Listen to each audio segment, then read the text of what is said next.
ለምሳሌ ከሐዋርያቶቹና ከኔ ማን ነው በጣም ስለ ኢየሱስ ሞር ኖሌጅ አለው? ሐዋርያቶች እኮ ሐዋርያቶቹ they have more knowledge more than me አይደለ? at the same time ደግሞ የሆነ ሰዎችም እኮ ከኔ በላይ በጣም ብዙ ሪስፖንሲቢሊቲ ያለባቸው ሰዎች አሉ። ታች ያለ ሰውና የሶሳይቲ ልዩነት አለ ማለት ነው። ሶ ይሄ ሰውዬ አሁን ዮናስን ታውቀዋለህ አይደል? መቼስ ዮናስን እንደምሳሌ ልታመጣ ትችልም እዚህ ላይ። አይ ቆይ ጥቅሱን ሐሳቡን ልንገርህ። አውቃለሁኝ እኮ ግን ዮናስን እንደምሳሌ ልታመጣው አትችልም እዚህ ጋር እኮ ይኸው አሁን ይኸው ጥቅሱ የሚያወራው ሰው ያወቁ የእግዚአብሔርን ሐሳብ ያወቁ ወይ ደግሞ የጌታቸው ፍቃድ አውቋል። እነዚህ ሰዎች ሞር ኖሌጅ ያላቸው ግን ደግሞ እንደ ፍቃዱ ባያደርጉ ፈቃዱ ብሎ ማለት ፈጣሪ በሰጠ ህግጋት መኖርና መከተል አይደለም እንዴ?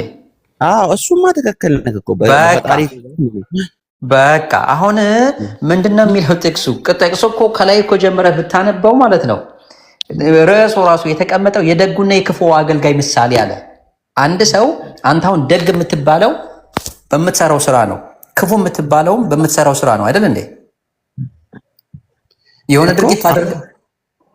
የሆነ ድርጊት ታደርጋለህ፣ ኃጢአተኛ የሚያስብልህ ድርጊት ልታደርግ ትችላለህ። ጻድቅ የሚያስብልህን ነገር ደግሞ በድርጊት ነው የሚገለጸው፣ በስራ ነው የሚገለጸው።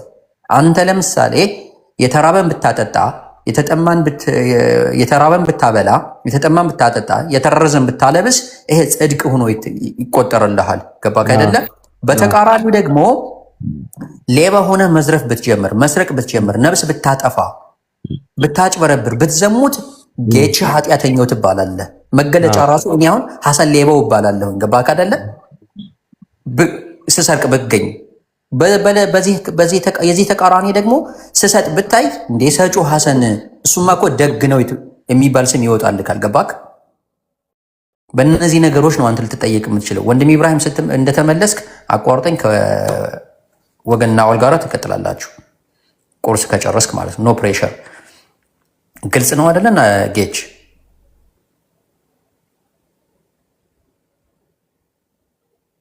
ስለዚህ እና ኢየሱስም እንደምትጠየቁ ነው እዚህ ጋር ያስተማረው። አንድ ሰው ኃላፊነት ተሰጥቶት ማለት መልካም ጭንቅላት ተሰጥቶት ኢቭን ህግጋትም እንኳን ቢሰጥህ ጤነኛ አእምሮ ሊኖርህ ይገባል። ጤነኛ አእምሮ ሲኖርህ ነው ጽድቅንና ኃጢአትን የምትለየው።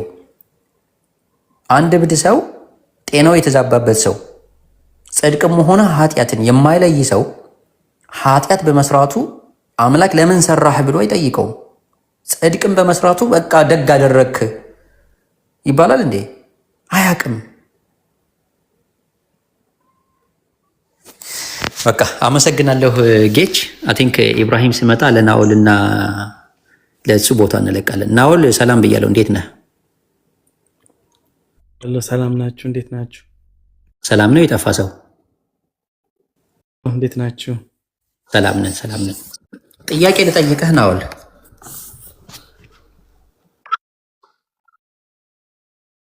ኦኬ አምላክ በብሉይ ኪዳን ስለ መስዋዕት ነው የምጠይቀህ። ኦኬ አምላክ በብሉይ ኪዳን ለአሮንና ለሙሴ የመስዋዕትን ሕግ ሲሰጣቸው መስዋዕቱን ለማንና ለማን እንዲቀርብ ነው እንትን የሚል መስዋዕቱ ለማን? ለእግዚአብሔር እንዲቀርብ። ለእግዚአብሔርና ለማን? ይሚን ለምሳሌ የኃጢአት መስዋዕት አለ፣ የድነት መስዋዕት አለ፣ ራይት? የኃጢአት የስርየት መስዋዕት አለ። ሶ የትኛው መስዋዕት ነው? ለምሳሌ ለኃጢአት የሚሰዋው ነው? በዛ ሴንስ ነው ጥያቄ። ለአሮንና ለሙሴ ይሄን የኃጢአት ማስተሰሪያን ሕግ ይሰጣቸዋል። ያ እና ይሄን ሕግ ሲሰጣቸው ምን ብሎ ነው የሚያዛቸው? መስዋዕቱ ለማንና ለማን እንዲቀርብ ነው የሚጠይቀው? እስኪ አንብብልኝ ቨርሱን። ሶሪ ሪፍሬሽ ያርጉልኝ በጠዋት። ኦኬ ኦሪት ዘሌዋውያን ምዕራፍ 16 ላይ እንዲህ የሚል ሕግ ሰጣቸው አምላክ ለአሮንና ለሙሴ። ቆይ ላንብብልክ። ኦኬ የእስራኤል ቁጥር 5 ላይ ኦሪት ዘሌዋውያን ምዕራፍ 16 የእስራኤልን ማህበር ስለ ኃጢአት ማስተሰሪያ መስዋዕት 2 ተባት ፍየሎች ለሚቃጠል መስዋዕት 1 አውራ በግ ለአሮን ያምጡለት። የራሱንና የቤተሰቡንም ኃጢአት ለማስተሰረይ አንድ ኮርማ መስዋዕት አድርጎ ያቀርባል። ስንት እንስሳ ጠራሁኝ እዚህ ጋር? 2። በደንብ አድርገህ አዳምጠኝ። የእስራኤልን ማህበር ስለ ኃጢአት ማስተሰሪያ መስዋዕት 2 ተባት ፍየሎች፣ ለሚቃጠልም መስዋዕት 1 አውራ በግ ለአሮን ያምጡለት አለ።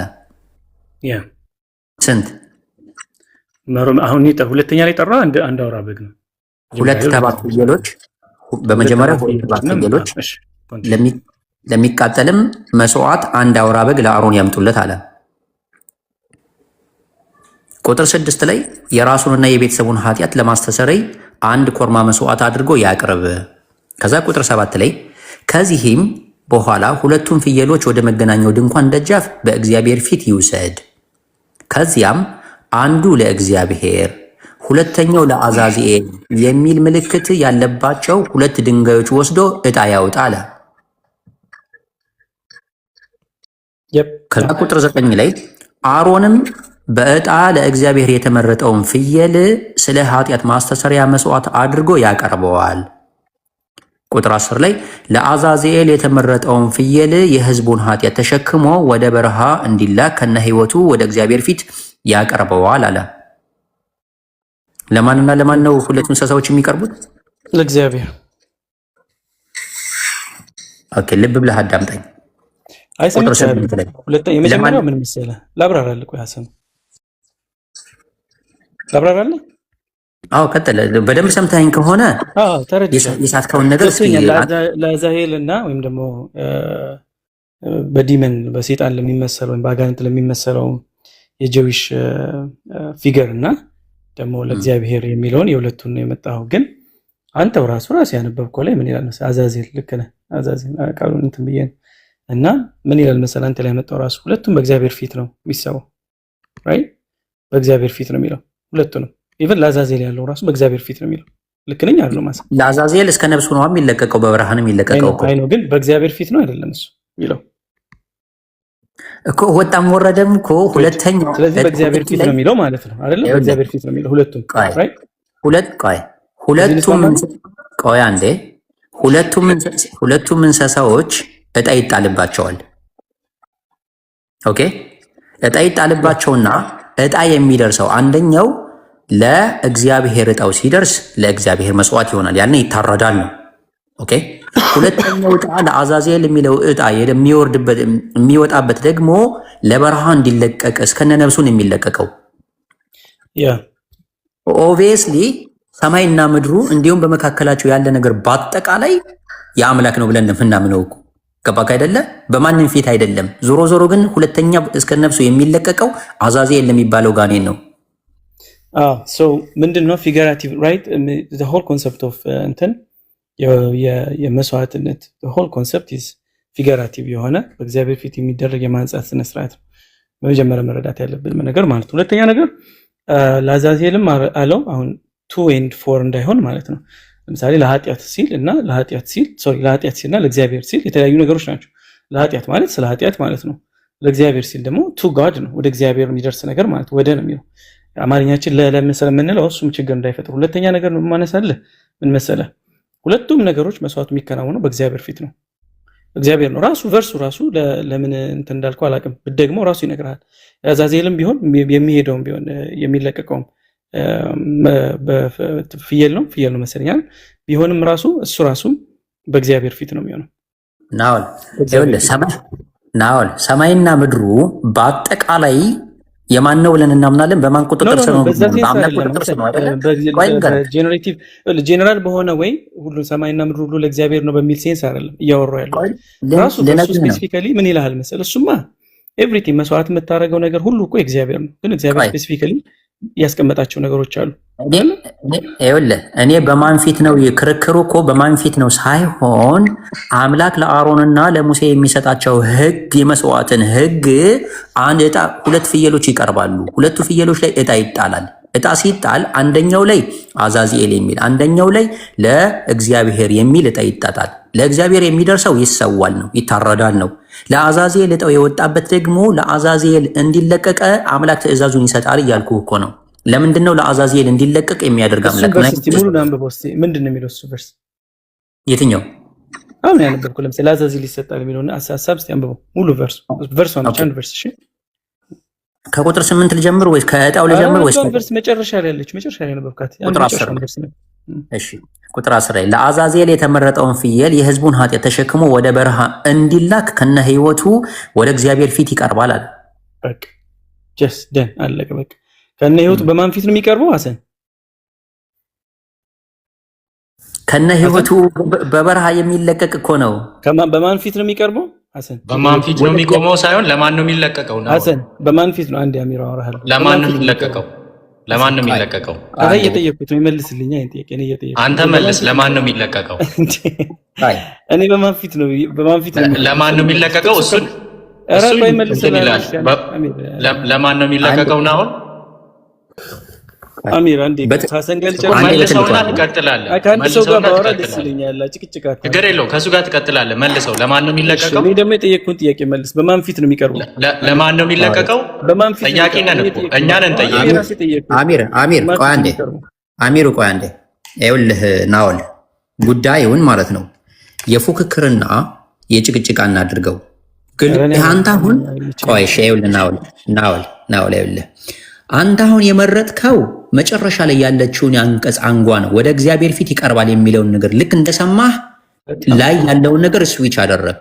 ላይ ያለው ነገር የመጀመሪያው ነገር እኮ ይቀድማል። ወደ እግዚአብሔር ፊት ከሚለው በፊት ለአዛዜል የተመረጠውን ፍየል የሕዝቡን ኃጢአት ተሸክሞ ወደ በረሃ አለ። ይሄ ራሱ መቼ ነው? ይሄ ራሱ የመጣው እዚህ ጋር ህጉን እየው እዚህ ጋር ከላይ። ከዚህም በኋላ ሁለቱ ፍየሎች ወደ መገናኛው ድንኳን ደጃፍ በእግዚአብሔር ፊት ይወሰዳል። ሁለቱ ፍየሎች ራሱ በእግዚአብሔር ፊት ይቀርባሉ ነው። ከዛ በዚያም አንዱ ለእግዚአብሔር ሁለተኛው ለአዛዜል የሚል ምልክት ያለባቸው ሁለት ድንጋዮች ወስዶ ዕጣ ያውጣ። ዕጣ ከተጣለ በኋላ አሮንም በዕጣ ለእግዚአብሔር የተመረጠውን ፍየል ስለ ኃጢአት ማስተስረያው መስዋዕት አድርጎ ያቀርበዋል። መስዋዕት አድርጎ ያቀርበዋል ማለት ያርደዋል ነው፣ ደሙን ያፈሰዋል ነው። ለአዛዜል የተመረጠውን ፍየል የሕዝቡን ኃጢአት ተሸክሞ ወደ በረሃ እንዲላክ ከነ ሕይወቱ ወደ እግዚአብሔር ፊት ያቀርበዋል አለ። እዚህ ራሱ ምርጫ ራሱ እንዲቀርብ ያደረገው እኮ ራሱ እግዚአብሔር ነው በመጀመሪያው ትእዛዝ ከላይ። ኤግዛክትሊ። አሁን ደግሞ ሌላ አውራ አይደል ሐሰን? ቀጥል። መጀመሪያ ይሄ ነገር ወደ በረሃው ከመሄዱ በፊት በማን ፊት ነው የሚቀርበው? በእግዚአብሔር ፊት ነው የሚቀርበው አይደል? ስለዚህ የመስዋዕቱ ኦብጀክት እግዚአብሔር ነው። ለእግዚአብሔር ነው የሚቀርበው። መስዋዕት ወደንም ጠላንም ለመስዋዕት በእግዚአብሔር ፊት ነው የሚቀርበው። ነገር ግን የሚሸከመው ሜታፎሪካሊ እንግዲህ ሁሉ ነገር ሜታፎር ነው። እዚህ ጋር ምንም ሊትራል የሆነ ወይም ደግሞ ሊትራል የሆነ በጎቹና እንትኖቹ የሚሰጡትና የሚያደርጉት ነገር የለም። ነገር ግን ይሄ በግ ወይም ይሄኛው ፍየል ሁለት ፍየል ነው። ይሄኛው ፍየል ወደ በረሃ ሲላክ የሚሸከመው ሚኒንግ እና የሚሸከመው ሜታፎር is very different from the one በእግዚአብሔር ፊት ደግሞ ይሰዋል ከተባለው ወይ ደግሞ ይታረዳል ከተባለው። ሁለቱም ግን ሪሜምበር በእግዚአብሔር ፊት ነው። ይሄ ከነ ሕይወቱ ይላካል ነው በእግዚአብሔር ፊት ነው ስቲል። ያኛው ደግሞ ይሰዋል በእግዚአብሔር ፊት ነው ስቲል። ኦኬ። ስለዚህ ዋና ማወቅ ያለብህ አንተ ለኛ ጥያቄም ሊሆን የሚችለው ይሄ ነገር ተደራሽ የሚሆነው ለሌላ ጣዖት ነው ወይም ደግሞ ለሌላ አምላክ ነው ወይም ደግሞ ከተባለና ያ አምላክ ይቀበለዋል ለዛኛው አካል አድርሱለት ቢል I would have accepted you። ግን ይሄ በእግዚአብሔር ፊት የሆነ አዛዜል ማን ነው ነገር በእግዚአብሔር ፊት የሆነ ከዛ በኋላ አይደል አሁን አንተ ማሳየት ያልቻልከው እኔ ያሳየው በእግዚአብሔር ፊት እንደሆነ ከእግዚአብሔር ፊት እንደሚላክ ሚኒንጉን የሰጠው እግዚአብሔር እንደሆነ አሳይቻለሁ። አንተ ደግሞ ሌላ አካል አለ አዛዜል የሚባል ለሱ ነው መስዋዕት የሚቀርብለት ካልክ አዛዜል የሚባለው ምን አይነት መስዋዕት ነው ሲቀበል የነበረው? እግዚአብሔር አዛዜል የሚባል አካል አለ ለሱ አካል ነው አቅርቡለት ያለው። ይሄኛውን ነገር የሚለውን ደግሞ ልታሳየኝ ይገባል። እስኪ የአዛዜልን ማንነት አጠር አድርገህ የአዛዜልን ማንነት ንገረኝ እስኪ። አዛዜል ማን ነው በምታምንበት መጽሐፍ? ተንገረኝ ይጠብቃል። ማን ነው አዛዜል? አዛዜል ማን ነው? እዚህ ጋር አዛዜል እንድትጻፍ አሳይቻለሁ። ማን ነው አዛዜል ታውቀዋለህ? አዎ አውቀዋለሁ። ንገረኝ እስኪ ማንነቱን። አዛዜል ኤግዛክትሊ ዲስክሪፕሽኑ በመጽሐፍ ቅዱስ ውስጥ አታገኘው። በደንብ ስማኝ። ግን አሁን ኦርቶዶክስ ነህ? ኦርቶዶክስ አይደለክም? አይደለም፣ ኦርቶዶክስ አይደለም። ኦኬ፣ ኦርቶዶክስ ስላልሆንክ ነው እንጂ ኦርቶዶክስ ብትሆን ማለት ነው። ግን አዛዜል የሚባል ነገር እንዳለ ታምናለህ? ያ አለ። the thing is ምን መሰለህ? በቃ ቆይ አንድ ነገር ላሳይህ። አዛዜል መኖሩን ብቻ ካመንክ ይሄ በቂ ነው። አዛዜል የሚባል መኖሩን ካመንክ ይሄ በጣም በቂ ነው። ላሳይህ አንድ ነገር እስኪ። አይተከው የማታውቀውን ነገር ላሳይህ። ኦኬ መጽሐፈ ሄኖክ መጽሐፉን አትቀበልም፣ ነገር ግን አዛዜል የሚባለውን ነገር ስለምታቅ አንድ ነገር ላንብብልህ።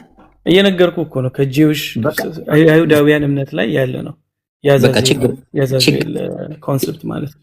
እንዴ ዳዝንት ሜክ የሆነ ሌላ ነገር የሚያደርገውም ነገር አረቀው ያረናውል ያረናውል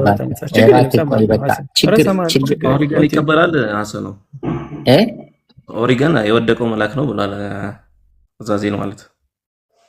አረ እዚህ ላይ አሁን በቃ አዛዜል ራሱ ስሙን ራሱ ከተቀበለ እኮ ከበቂ በላይ ነው ለኛ።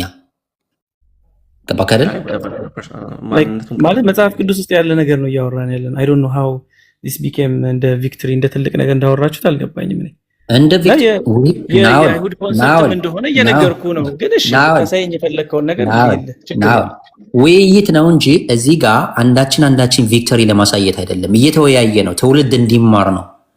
የቪክቶሪ ቪክቲም ይዘህ የምትመጣ ከሆነ ቆይ የቪክቶሪ እንደዚህ አይነት ሐሳቤ በጭንቅላት ይዘህ ወይም ጭነህ የምትመጣ ከሆነ ባትመጣ ይሻላል። ከሙስሊሞች ጋር ባታወራ ይሻላል። ለመማማር ነው እንጂ ቪክቶሪ ለማሳየት አይደለም። እኔ ለአንተ ሪስፔክት አለኝ። ስለዚህ እንተውና እሺ ቀጥል፣ ልስማ፣ ችግር የለም። እሺ ኦኬ፣ አንድ ነገር ላሳይህ ብቻ፣ ያው ስሙን ራሱ ስለተቀበልክ ማለት ነው። እዚህ ጋር ምን እንደሚያደርገው አዛዜልም ማለት ነው። አዛዜልም ለሰዎች ሾተልና ሰይፍ መስራትና ጋሻ መሰጎድንም ጥሩር መስራትንም ያስተማራቸው። ኢቭን ከላይ እዚህ ላይ አንድ ነገር አሳይህ። አዛዜል ምን እንዳደረገ ኢቭን አምላክ እዚህ መጽሐፍ ላይ አዛዜልን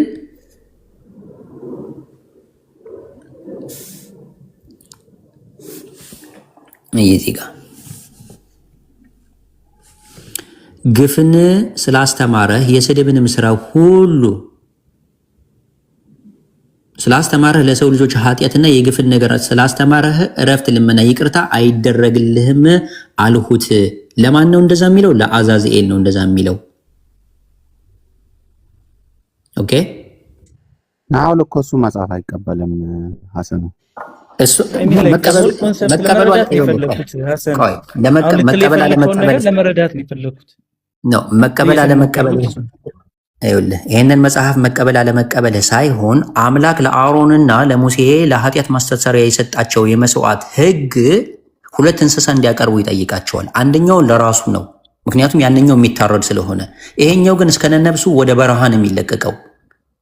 ባይለቀቅለትስ አዛዜል የሚባለው ጋኔን ይሄ እንስሳ ባይለቀቅለትስ ምን ይሆናል ነው? አዛዜል ይቆጣል ነው ወይስ ምን? እስኪ አንተ አስረዳና።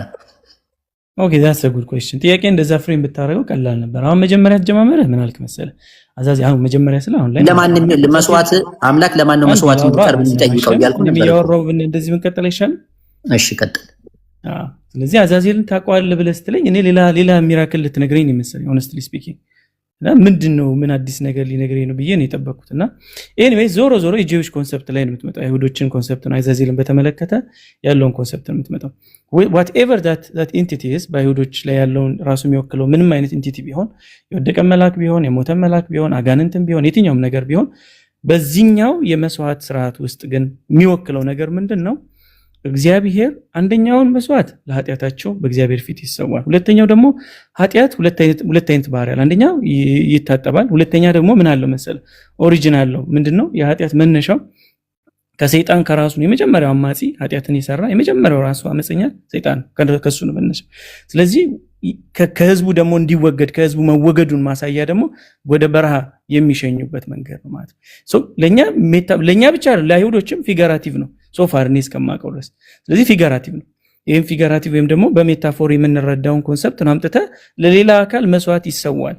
አይሁዶች ለሰይጣን መስዋዕት ይሰዋሉ ወይም ደግሞ ለሰይጣን መስዋዕት ይሰው ነበር ብትለኝ ምንም ትርጉም የለውም። ምክንያቱም እግዚአብሔር ራሱ ይሄ ነገር ምን አላቸው መሰለህ? በእግዚአብሔር ፊት ነው ይሄን ነገር የምታደርጉት፣ በእግዚአብሔር ፊት ነው። ይሄ ደግሞ የሚይዘው የራሱ የሆነ ትርጉም አለው። ኦኬ ሲጻፍበት ይሄ ነገር ለሰይጣን ሲባል ልክ ሰይጣን እንደሚቅበዘበዝ ከህዝቡ ወይም እግዚአብሔር እንዳስወገደው ከሱ መገኘት እንዳስወገደው እንደዚሁ ኃጢአታችሁ ይወገዳል። ኦኬ ከናንተ ይሄዳል። የመጨረሻ ለኢብራሂም በጣም ጊዜ እየበለሁበት ነው፣ እንዲሁም ለሌሎች ወንድሞች አይሁዶች እንስሳ መስዋዕት የሚያቀርቡት አምላክ ስላዘዛቸው ነው ያዘዛቸውን ነው እየፈጸሙ ያሉት ወይስ ከራሳቸው ፍላጎትና ምኞት ነው የሚያደርጉት ድርጊቱን? ነው እግዚአብሔር ስላዘዛቸው ነው እንጂ። በቃ እግዚአብሔር ሲያዛቸው ምንድነው እያለ እያዘዛቸው ያለው? በዚያማ አንዱ ለእግዚአብሔር ሁለተኛው ለአዛዝ የሚል ምልክት ያለባቸው 2 ድንጋዮች ወስዶ ዕጣ ያውጣ ብሎ እያዘዛቸው ነው። ዕጣ ይጣላል። አሮንም እንደታዘዘው ሲያደርግ በዕጣ ለእግዚአብሔር የተመረጠውን ፍየል ስለ ኃጢአት ማስተሰሪያ መስዋዕት አድርጎ ያቀርባል። ለአዛዜል የተመረጠውንም ፍየል የሕዝቡን ኃጢአት ተሸክሞ ወደ በረሃ ይላካል ነው የሚለው። ይህንን ትእዛዝ እነሱ ከራሳቸው ፍላጎትና ከራሳቸው መሻት አይደለም የታዘዙትን ነገር ነው እየፈጸሙ ያሉት።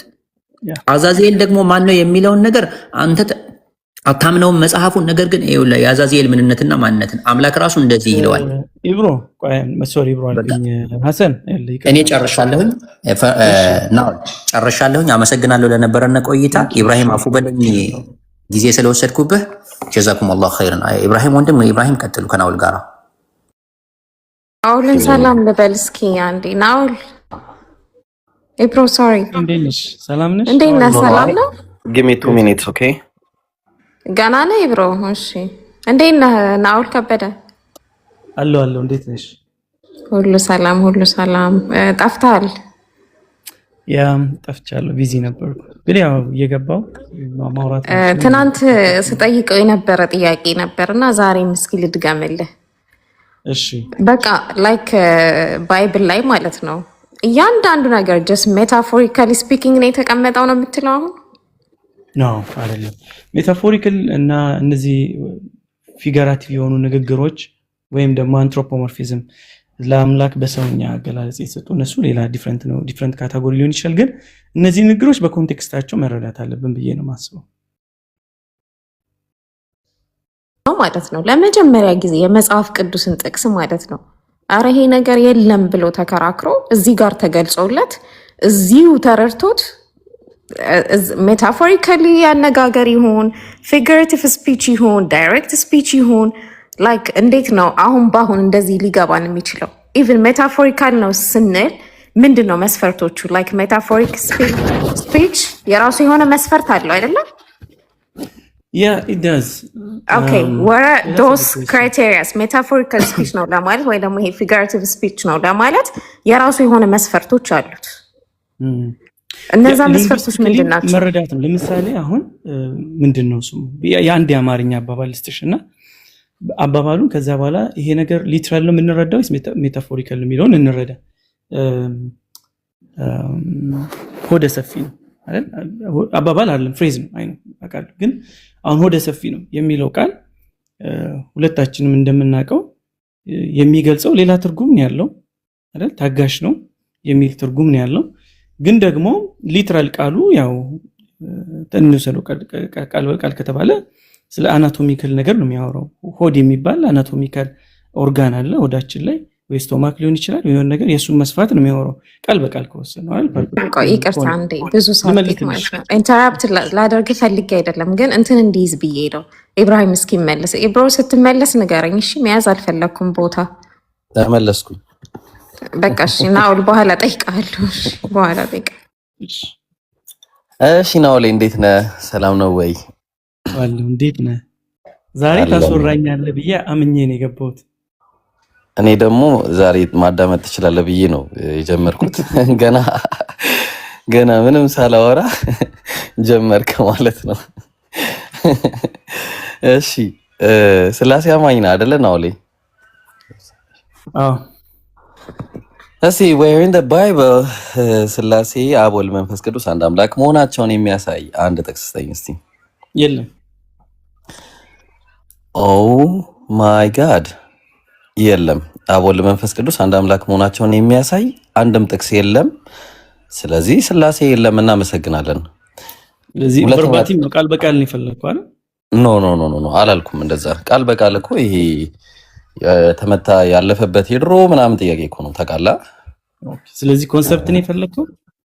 ኮንሰፕት ነው የጠየቅኩም ኮንሰፕት ብለህ ስፔሲፋይ የሚያሳይ ነው ኮንሰፕት ብለህ በቃ እኮ ችግር የለውም። አብ ወልድ መንፈስ ቅዱስ አንድ አምላክ መሆናቸውን የሚያሳይ አንድ ጥቅስ ስጠኝ። ያ ሰው እንዴት ነው ይሄኛው ቴዎሎጂ? ለምሳሌ እኛ አብ ወልድ መንፈስ ቅዱስ አንድ አምላክ ለምናስበው በአንድ ጥቅስ ላይ አሁን አንተ ጥያቄ በደንብ ያዝ። አንድ ጥቅስ ስጠኝ ያልክ እኛ በአንድ ጥቅስ ላይ ተመስርተን አብ ወልድ መንፈስ ቅዱስ አንድ አምላክ ነው የሚል ነገር ማንንም ክርስቲያን ብሎ አያውቅም። ብትፈልግም አታገኝም፣ የለም፣ አይኖርም። አይ ፕሮሚስ ዩ ኦኬ። በአንድ ጥቅስ ላይ ተመስርተን የአምላክን አይደንቲቲ የአምላክን ኢንኮምፕሬሲብል የሆነ ማንነት በአንድ ጥቅስ ላይ ተመስርተን አንገነባም። ኦኬ ጉድ። ስለዚህ ምንድነው የምናደርገው? ሲስተማቲክ ሪዲንግ ያስፈልጋል። ከዘፍጥረት እስከ ራእይ ድረስ በደንብ ሲስተማቲካሊ ቁጭ ብለን እናነባለን። ስለዚህ ሶስት ፕሪሚሶች ሰጣለሁ፣ ከዛ መደምደሚያው ላይ እንመጣለን ማለት ከፈለክ አዩ ኦኬ። በዛ ያው በአንድ ጥቅስ አይመረኮዝም። እሺ መጀመሪያ ብሉይ ኪዳን ላይ እናውራ። እሺ ብሉይ ኪዳን ላይ አለ አብ ወልድ መንፈስ ቅዱስ አንድ አምላክ መሆኑን የሚያሳይ እንደነገርኩ አሁንም ብሉይ ኪዳን አዲስ ኪዳን ብለን ባነጣጥለው ደስ ይለኛል። ከዘፍጥረት እስከ ራእይ ያለ መጽሐፍ ቅዱስ ክርስቲያን ሲስተማቲክ ቴዎሎጂ የተገነባበት። ስለዚህ ከዛ ላይ እናወራለን። እዚህ ሶስት ፕሬሚሶች አሉ ምነግርህ መነሻ ሐሳቦች፣ ከዛ መደምደሚያ አንድ ይኖረዋል። ብሉይ ኪዳን ላይ የነበሩ ሰዎች ምንም አይነት አይዲያውም የላቸውም ሐሳቡም የላቸውም ማለት ነው። በዚህ እንስማማለን ነው አንስማማ? ምንድነው ሲስተማቲክ ነው? እግዚአብሔር በቃ ሲስተማቲክ ሪዲንግ እናርገውና ብሉይ ኪዳን ላይ ብቻ መጀመሪያ፣ ከዛ እናወራለን። አዲስ ኪዳንንም እንጨምራለን። ፕሮግሬሲቭ ነው የእግዚአብሔር መገለጥ ፕሮግሬሲቭ ነው ወይ በሂደት ነው የተገለጠው የሚባለውን ነገር ታውቃለህ? በክርስትና አስተምሮ ላይ እኮ አንተ ታስረዳኛለህ ናውሌ። ምንም ታውቃለህ ኢብራሂም ስለዚህ ጉዳይ? እኔ አላውቅም፣ አንተ አስረዳኝ። ስለዚህ የእግዚአብሔር መገለጥ በመጽሐፍ ቅዱስ ውስጥ ፕሮግሬሲቭ ሬቨሌሽን የምንለው አለ። ምን ማለት ነው? ለአንድ ትውልድ በአስፈላጊው በሚገባው መረዳት በሚገባው መልኩ የራሱን ማንነት ይገልጽላቸዋል። ሬቨሌሽን ናት ሪቮሉሽን ኢስ ሬቨሌሽን እና ስለዚህ በሚያስፈልጋቸው መንገድ እግዚአብሔር ይገልጥላቸዋል ለዛ ትውልድ በሚያስፈልገው መንገድ። ይሄ ግን ማለት አልቲሜተም የእግዚአብሔር ማንነትን በአንድ ጊዜ እንዲያውቁት በሁሉንም ነገር የራሱን አትሪቢዩት የራሱን ምንነት በአንዴ በቃ ብልጭ አድርጎ ለአንድ ሰውና ለአንድ አካባቢ ገልጧል ማለት አለ። ግን በጊዜ ሂደት ኦኬ ስራውት በጊዜ ሂደት ለምሳሌ መጽሐፍ ቅዱሳችን እስከሚዘጋበት ባለው ድረስ እኛ መረዳት በምንችለው ድረስ ማለት ነው በእነዚያ ሂደት ውስጥ የራሱን ማንነት የራሱን ባህሪያቶች የራሱን ምንነት እግዚአብሔር ገልጦላቸዋል ብለን ናውሌ። ስለዚህ ካኖት አትችልም ማለት ነው። ይቅርታ ናውሌ፣ ብሉይ ኪዳን ላይ ይሄንን ሐሳብ አሳየኝ። አሁን አብ ወልድ መንፈስ ቅዱስ አንድ አምላክ መሆናቸውን የሚያሳይ እንግዲህ ከዘፍጥረት እስከ ሚልኪያስ ድረስ አገናኝተህ ንገረኝ። ካለ ከሌለ የለም በለኝና አዲስ ኪዳን ላይ እንገባለን። ብሉይ ኪዳን ከአዲስ ኪዳን መነጠል የፈለግከው ማለት ለምንድን ነው? አንድ ላይ ማየት እኛ ፕሮግሬሲቭ ነው እያልኩ ነበረ እኮ በቃ አሁን እየጠየቀኝ ያለው እኮ ገብቶኛል እኮ ናውሌ። በቃ እሱን ብቻ ይዘን ልንንቀሳቀስ አንችልም። ብሉይ ኪዳንን ብቻ ይዘን ከሆነ አዲስ ኪዳን ማሟያው ስለሆነ የለም በለኝና ወደዚህኛው እንመጣለን። ኖ እንደዚህስ ብትረዳው ለምሳሌ አንተ እኛ ስለ አዲስ ኪዳን ያለን እምነት ብሉይ ኪዳን ተገልጦ ነው። አዲስ ኪዳን ማለት ብሉይ ኪዳን ተገልጦ ነው አይደል? እኮ ገባኝ። አዲስ ኪዳን ላይ ይኸውልህ እንመጣለን እኮ ናውሌ። ብሉይ ኪዳን ላይ ሆነን እኔና አንተ ብሉይ ኪዳን ዘመን ላይ እንሆን እኔና አንተ አዲስ ኪዳን ላይ አይደለንም። አሁን ብሉይ ኪዳን ዘመን ላይ ሆነን ሚልኪያስ ዘመን ላይ ነን አሁን። በቃ እንደዛ እንበልና በቃ እግዚአብሔር ከዘፍጥረት ጀምሮ ሲናገር እስከ ሚልኪያስ ድረስ የተናገረው ስላሴ አብ ወልድ መንፈስ ቅዱስ አንድ አምላክ መሆናቸውን አስረድቶናል። አሁን እኔና አንተ ኢየሱስን አናውቀውም። እሺ ሚልኪያስ ሪቪልድ አይደለም ማለት በስም እኮ አሁን አብ ወልድ መንፈስ ቅዱስ የሚለው ማለት ነው። በዚህ ወይ ራሱ ሪቪልድ አይደለም። ኦልድ ቴስተመንት ላይ ሪቪልድ ሬቨሌሽን መገለጥ ነው አይደል? መገለጥ ማለት በአንድ ዘመን ላይ ያልነበረ በአንድ ዘመን ላይ የሚመጣ ነገር ነው። በአንድ ዘመን ላይ ያልነበረም እግዚአብሔር ከዛ በኋላ የሚገልጠው ነገር ነው። ስለ ሬቨሌሽን ስናወራ ኢብራሂም ልክ ነኝ እኮ የለም እኮ በቃ የለም በለኝ በቃ ከዛ አዲስ ኪዳን ላይ ነው በለኝ አይደለም ስለ መገለጥ እያወራ ማለት ነው። አብ ወልድ መንፈስ ቅዱስ በምን መልኩ ነው እግዚአብሔር ራሱን የገለጠው ነው? በብሉይ ኪዳን በቃ አብ ወልድ መንፈስ ቅዱስ አንድ አምላክ የሚል ሐሳብ ከዘፍጥረት እስከ ሚልኪያስ ድረስ የለም። ይሄ ነገር የጀመረው ከአዲስ ኪዳን ጀምሮ ነው በለኝና እዛ ላይ ገብተን ከዘፍጥረትም ጀምረን እስከ ራእይ ድረስ እናያለን። ችግር የለውም። አብ ወልድ መንፈስ እንደዚህ በዚህ ወይ ፍሬዝ አደረግላለሁ። አብ ወልድ መንፈስ ቅዱስ የሚለው ኔም በስም ተቀምጦ በዚህ መልኩ ሬቨሌሽን ያለው እግዚአብሔር የገለጠላቸው በአዲስ ኪዳን ላይ ነው። ምንም ጥርጥር። እሺ ሶስትነትን የሚያሳይ ነገር አለ። እሺ በብሉይ ኪዳን ላይ የእግዚአብሔርን ብዝሃነት የሚያሳያል። የእግዚአብሔርን ብዝሃነት የእግዚአብሔርን ፕሉራል ሊሆን የሚችል ወይም ፕሉራል አይደንቲቲ ሊያሳይ የሚችሉ ነገሮች አሉ። ከዛ ውጪ ኤግዛክት የሆነ በስም ለምሳሌ ተገልጾ እና በስም እንደዚህ ተብሎ የተገለጸ ነገር የለም ብሉይ ኪዳን። በአዲስ ኪዳን ላይ ደግሞ በስም በቁጭል ብሎ ተገልጾ ምክንያቱም እኛ ሁለቱንም አንድ ላይ ነው የምናምነው። ስለዚህ እኔ ውስጥ በቃ መጀመሪያ አሁን በብዛነቱን ነው እስቲ እሺ let me bring my bible okay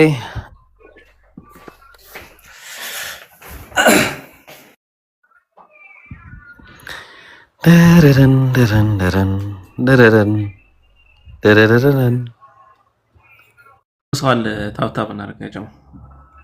አዎ እንዴ ታብታብ አድርጉ።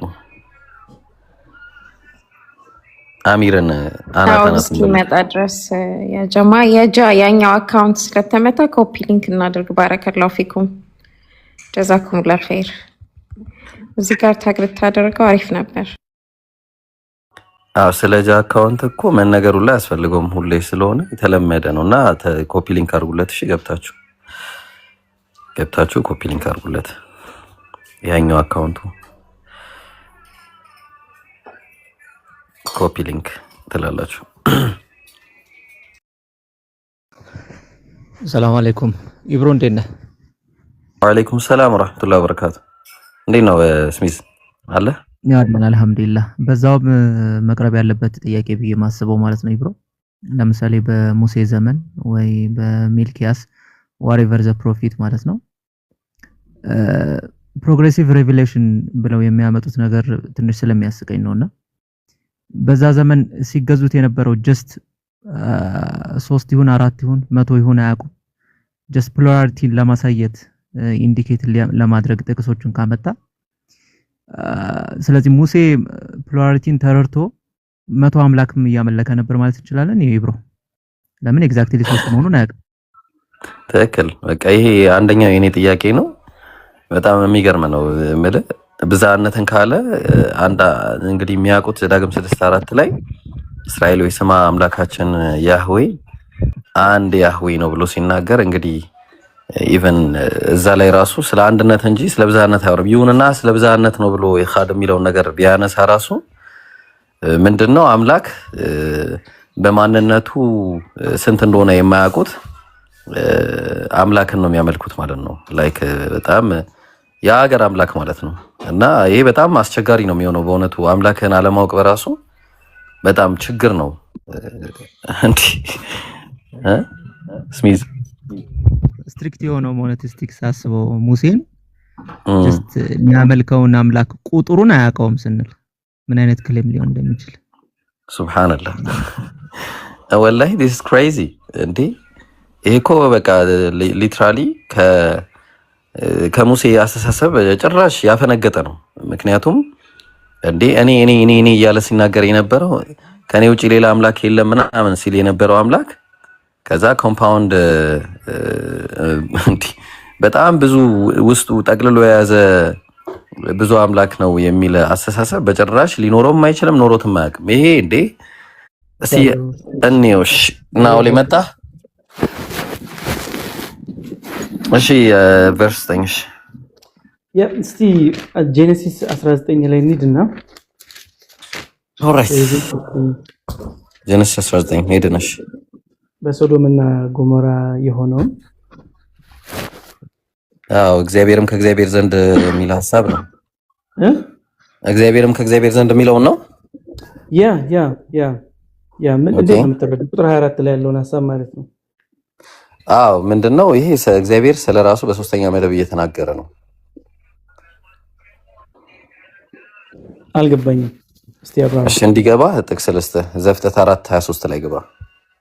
አይ ከዚህ ኮንቴክስት ላይ አብራራ። ምክንያቱም እግዚአብሔር እዚህ ጋር መጀመሪያ እንዲገባ እኮ ነው ናውሌ ይሄን ጥቅስ መጀመሪያ አስተያየው ለሌሎችም እንዲሰማ አንዴ እናብራራውና ከዛ ወደ አግሪ ቪዲዮ ወደ ዘፍጥረት 4 እንሄዳለን። አይፕሮሚስ ግን እዚህ ጥቅስ ራስ መረዳትን ልትምጪ ምናልባት ቋንቋዊ ሙግት ስለሆነ እግዚአብሔርን በሰዶምና በገሞራ ላይ ከእግዚአብሔር ዘንድ ከሰማይ እሳትና ዲና ዘነበ ይላል። ሶስተኛ መደብ እግዚአብሔር ራሱን በሶስተኛ መደብ እየገለጸ የሚናገረው ነው። ምሳሌ ልስጥ ይሄኛው ያዘነበው እንድንግባባ። ይሄኛው ያዘነበው እግዚአብሔር የት ነው ያለው? እንዴት እኮ እሱን ልነግርህ እኮ ነው ማኒ እሱ ላስረዳህ እኮ ነው። ናው ምን ሆነ ነው? አይ እዚህ ላይ ተዋል ወይ ነው ሐሳቤ? አይቼዋለሁ። አዎ በትክክል አይቼዋለሁ።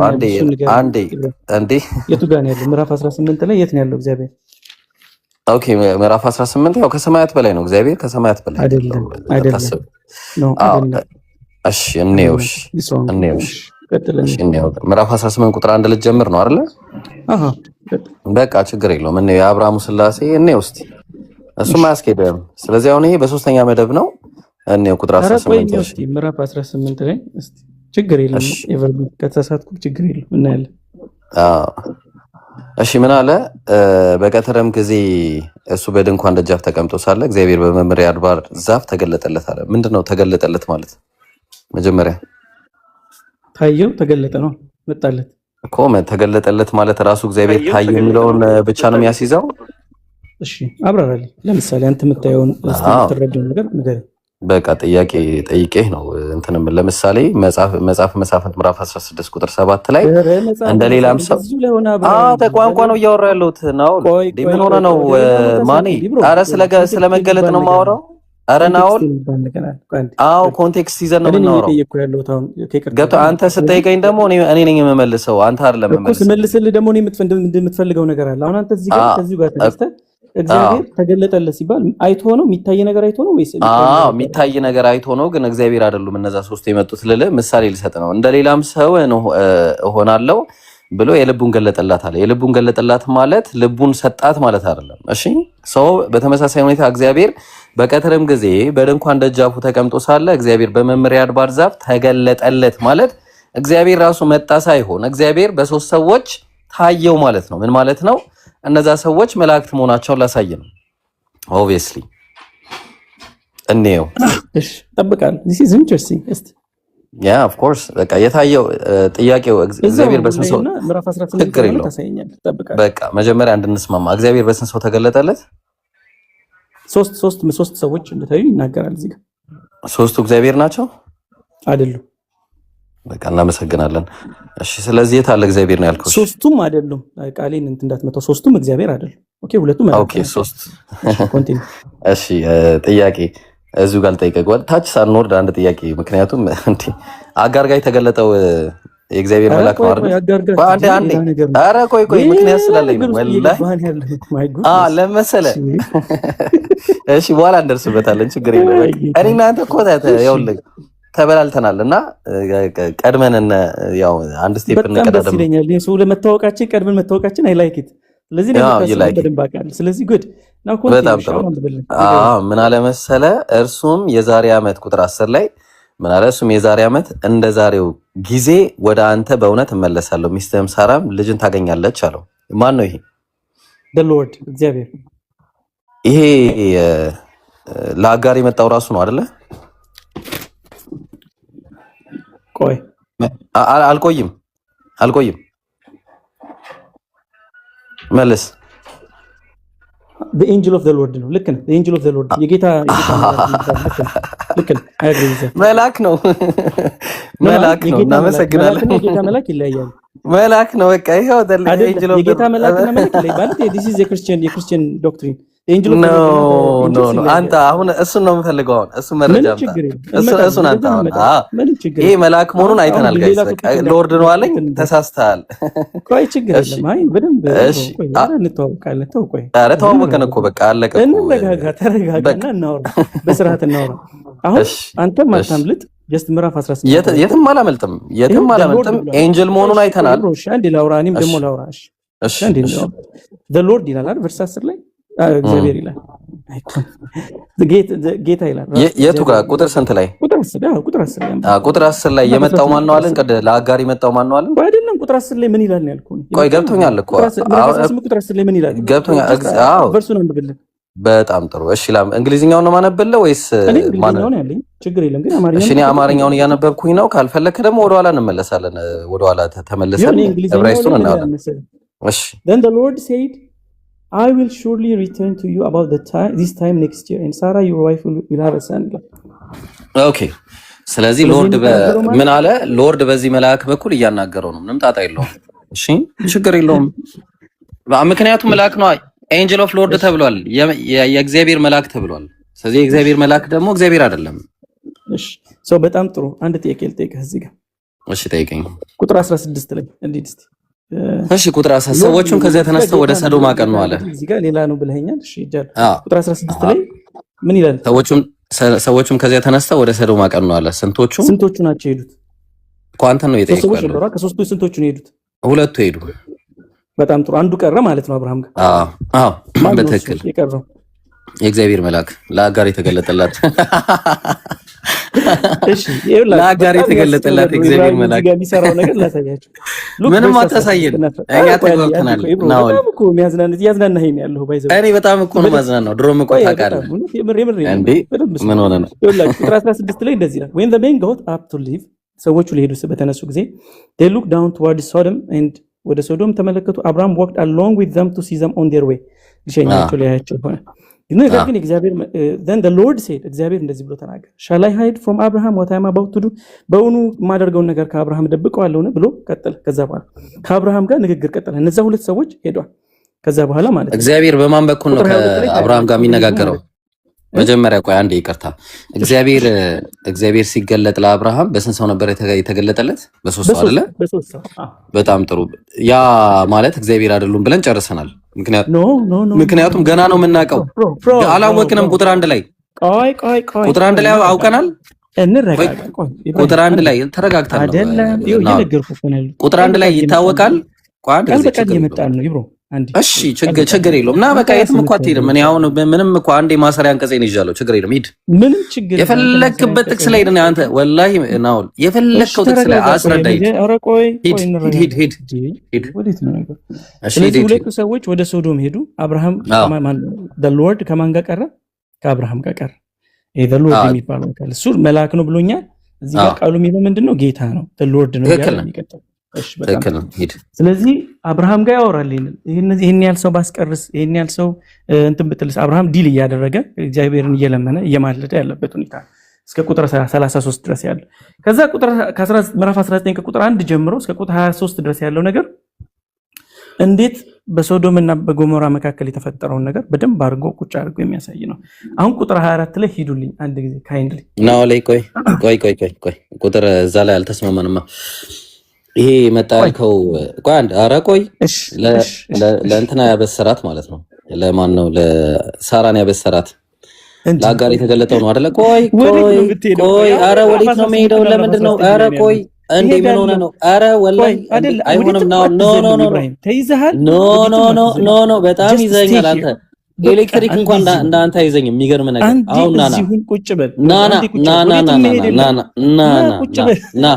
ና መልስ። ቅድም ያልኩ ኖ ወላሂ ቀለበት ውስጥ እንደሚገባ ስላወቀው አይመልሳትም። ይሄን ሳታብራራ ቀለበት ውስጥ እንደምትገባ ስላወቀ አትመልሳትም። ሳታብራራ ወዴትም አንዴ ናውል ይኸውልህ በቃ አይ ለሰው ማወቅ አለበት። ያ ጀማዓ አይደለም ቆይ አንዴ ናውል አንተ ማትመለስ ከሆነ እኔ ሰውን አሳውቀዋለሁ። ጥቅሱን ያመጣሁት እኮ ጥቅሱን አንተ አምጥተዋል፣ እኔ ይዛለሁ። ምዕራፍ 18 እና 19 ጥቅሱን ገባኝ እና እያነበብነው ነው ናውል። አሁን እንዴ በጣም በስርዓት ነው እያወራን ያለ ነው ናውል። ወላሂ በቃ እኮ ታዲያ በስርዓት እያወራን ለሳራ የተገለ ቆይ ለሳራ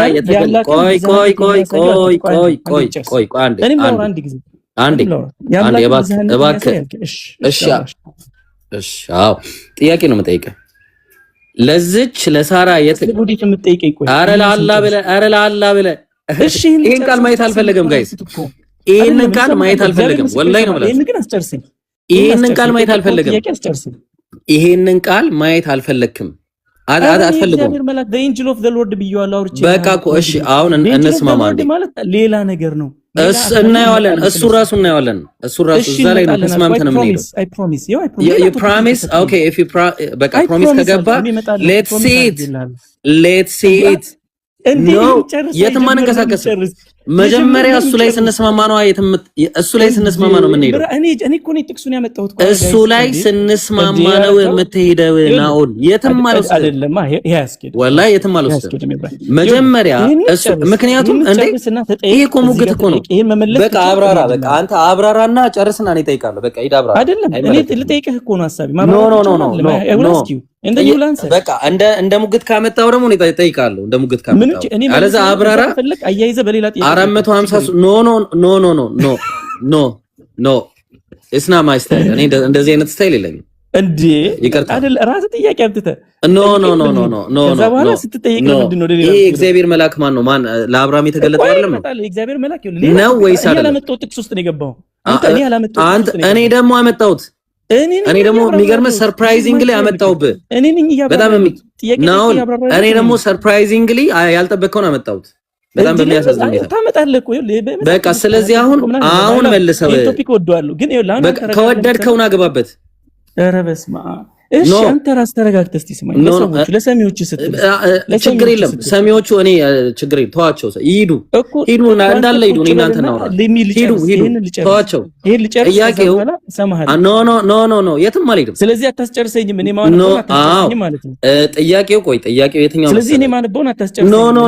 ኖ ይኸውልህ እዚህ ጋር ስለስላሴ ላብራራ። ቆይ ኧረ ቆይ ኖ አንተ አብራራ ጊዜ እሰጣለሁ። 10 ደቂቃ አብራራ። ያው ጥያቄ እሰጣለሁ። ደቂቃ አልፈልግም። እኔ ጥያቄ ነው የምጠይቅህ። ከዛ አብራራ። ኖ ትመልሳለህ።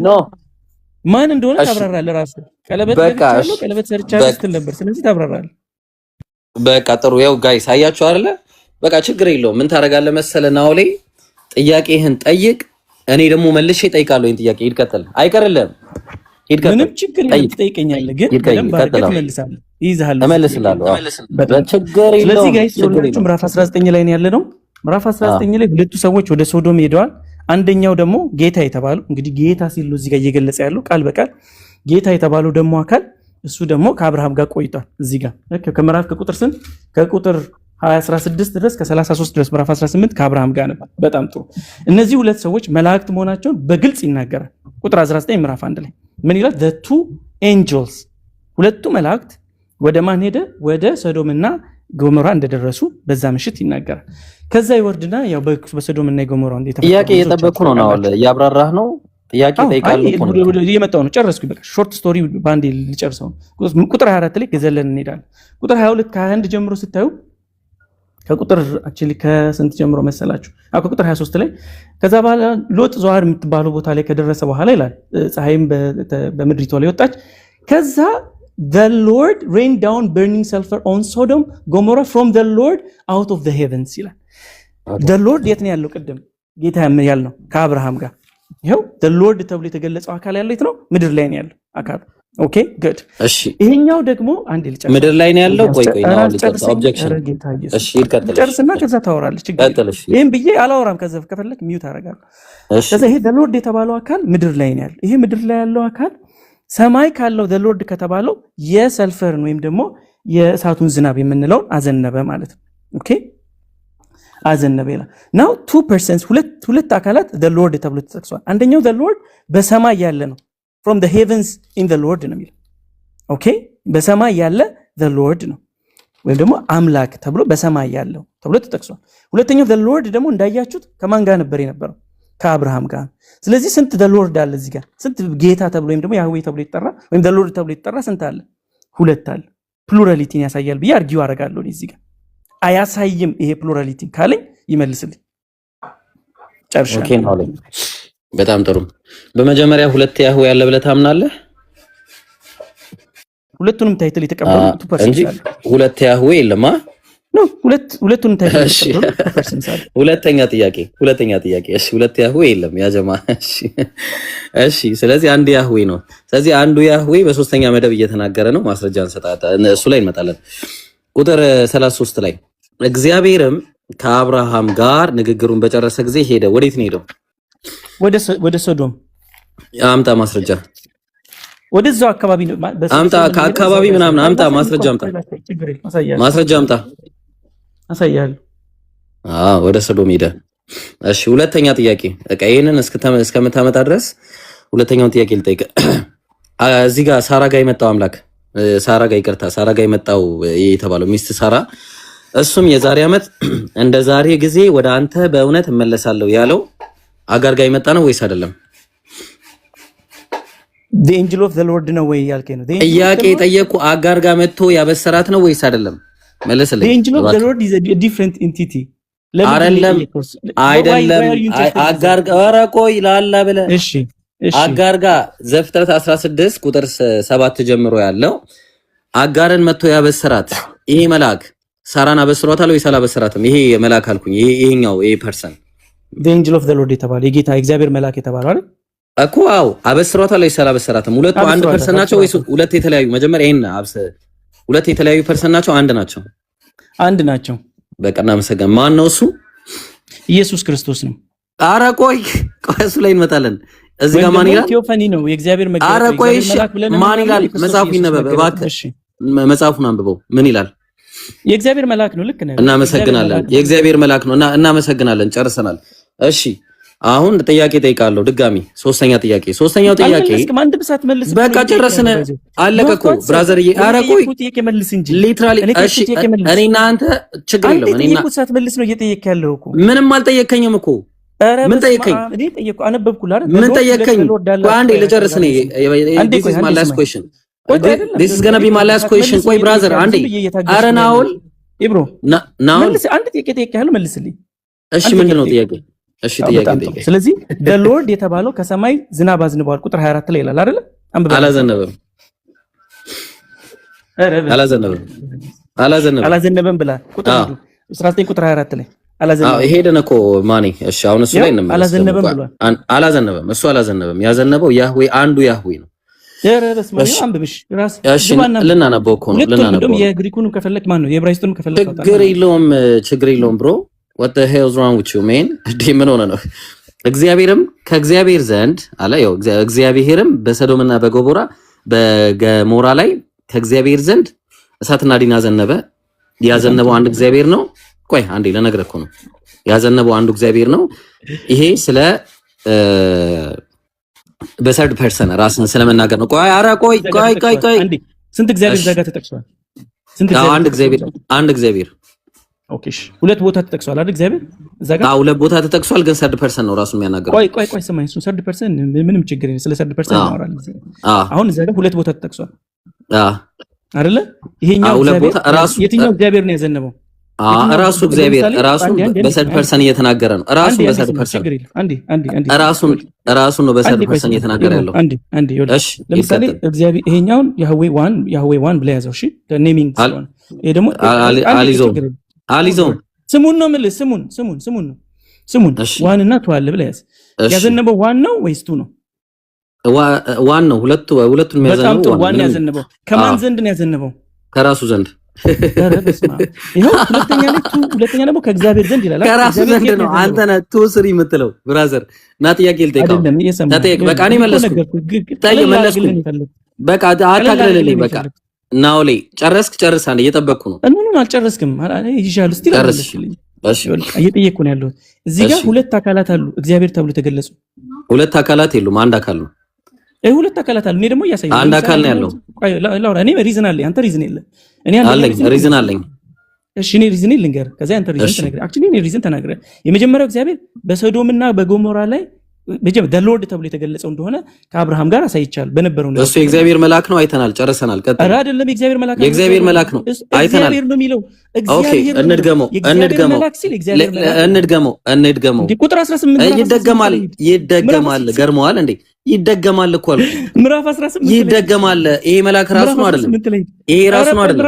ይደገማል። ኧረ እኔ ይኸውልህ ነው ይሄ ይደገማል እኮ ነው። ኢብሮ ይሄ ራሱ ነው ወይስ አይደለም? እሱኛው ደሴም መገለጥ ነው። መጀመሪያ ቆይ የመገለጡ አይደለም። በቃ ማን ነው እሱ? አንዴ ይነበብ። አንብበው። አላምታታም። ምዕራፍ ስንት እንደሆነ እንኳን አሳያቸው። ምዕራፍ 16 ነው፣ ግን ራሱ ነው ጋይስ፣ ራሱ ነው። እኔ ስንት ላይ ራሱ ነው ራሱ አይደለም ነው እያወራሁ ያለሁት። እኔ ስንት ላይ ነው እያወራሁ ያለሁት? ኦኬ ይሄኛው ራሱ አይደለም። በቃ ይሄ ተሳስቷል መጽሐፉ ጋይስ፣ ይሄ ተሳስቷል። ይሄ እግዚአብሔር መልአክ ይሄ ተሳስቷል፣ ስተት ነው። በቃ እናመሰግናለን። በቃ አያችሁ ይሄ ነው በቃ ራሱ እኮ ነው። ሌላ አይደለም። በእናትህ እኔ ብዙ ነገር ቻልኩ። ምዕራፍ 8 ስንት ላይ ነው እያወራሁ ያለሁት? በቃ ምዕራፍ 18 ላይ እያወራህ ነው። ምዕራፍ 18 ስናወራ ደግሞ አንድ ጊዜ ቆይ ጌታ ይላል። ችግር የለውም ጌታ ይላል። ቆይ ችግር የለውም ሎርድ አለ እኮ ግባና አንብቧ በስርዓት ቁጥር 17 ላይ ማን ነው የሚለው? ምዕራፍ 18 ቁጥር 17። እሺ እመለሳለሁ፣ አልቀርም። የሚገርም ኢብራሂም ይቀራል ብለህ ከሆነ እኔ አንድ ቀን ፈርቼ አላውቅም። ውይይት የሚገርም ነገር አንተ። እሺ የኔ ወንድም፣ እሺ ጎበዝ፣ እሺ አልፈራም። ቁጥር ምንድን ነው የሚለው? 17 እግዚአብሔርም አለ በጣም ማን ነው እሱ? ቆይ መልአክ አለ ይላል። ቆይ መልአክ አለ ይላል ወይ? ቆይ አንድ ጊዜ መልአክ አለ ይላል ወይስ አይልም? ቆይ አንድ ኧረ ችግር የለም አይልም። መልአክ ነው ወይስ አይልም? መልአክ ነው ወይስ አይደለም እያወራ ያለው? እግዚአብሔር አለ ይላል። ቋንዴ መልአክ ነው እሱ አይደለም። አዎ ይሄ መልአክ ነው። ምክንያቱም እግዚአብሔር በመላእክት በኩል ስለሚናገር እዚህ ጋር መልአክ አለ ይለኛል ወንድማችን። እሺ ሙስሊሞች እናንተ ፍረዱ። እሺ ናውሌ በቃ አሁን እኔ እጠይቃለሁ። አሁን ልጠይቅ ተጠይቅ። እሺ ተጠይቅ። ኖ አይ ወላሂ አልሰማም። በቃ ከዚህ በኋላ በቃ አበዛው። አበዛኸው፣ በጣም አበዛው። ወላሂ አበዛው አይደለም። እሺ ምዕራፍ 19 ላይ ሄድ ጨርሰናል። እሺ ሊድ ችግር የለም። ኖ ሚውት አይደለም የምታደርገው ባክ ኤንድ ፎርዝ ነው። ችግር የለም። ልክ እኔ ማውራራል። ምዕራፍ 19 ላይ ሄድ። ምዕራፍ 19 ቁጥር 24 ላይ ሄድ። አንድ ነገር እንስማማ። ቆይ ናውል አንድ ነገር እንስማማ። እግዚአብሔርን አልወጣም በል መጀመሪያ። ይሄኛው እግዚአብሔር ኖ አልወጣም በል አንዴ። አልወጣም በል እንዳትወጣ። ይሁን እኔ ያስጨርሳለሁ። አልወጣም በለኝ። እኔ ቸርች ቀርጬ ነው ጉድ ፍራይዴ ሰርቪስ አለብኝ፣ ግን እሱ ቀርጬ ነው ማውራ። ኖ አልወጣም በለኝ። በቃ ቀጥል። እኔ ማሰላስ ጨርሳለሁ፣ ግን አሁን እዚህ ጋር ነው አስጨርሳለሁ። ቀጥል። እሱ እግዚአብሔር ነው አይደለም? ይሄ እግዚአብሔር ነው። ይኸውላችሁ that's funny። ይሄኛው እግዚአብሔር ከምዕራፍ 18ቱ በምንድን ነው የሚለየው? አሳየኝ። አዎ ላሳየህ። በጣም ጥሩ። አሁን ጥያቄ በመጠየቅ ነው ማሳየህ። እሺ ጥያቄ በመጠየቅ ነው ማሳየህ ብሮ። ኦልራይት። ኧረ ቆይ ጥያቄ ልጠይቅህ። ታሳየኛለህ። የትኛው እግዚአብሔር ነው እኮ ላሳየህ እኮ ነው። ጥያቄ ጠይቄ ነው ማሳየህ። እንዴ ምን ሆነ ነው እንዴ? what's the matter with you boy? እሺ ጥያቄ ምንድነው? ጥያቄው መሰለህ? እሺ መርጬ ላሳየህ። እንደውም መርጬ ላሳየህ። ኦሪት ዘፍጥረት ምዕራፍ 4 ቁጥር 23 ላይ ምን ይላል መሰለህ? አረ ጥያቄ ነው የምጠይቅህ። ቋንቋዊ ሙግት ነው የምሞግትህ። ይኸውልህ ምዕራፍ 18 አያችሁ ጋይስ፣ አያችሁ ጋይስ፣ ወላሂ አይጠየቅም። ኢዝ ናት ገና ቢ አስክ። በቃ መቼም አትጠይቅም። በቃ ስለማቀ ነው። በቃ ሚታርግ በቃ አበዛው። በል በቃ ይሄ ነው ላስት።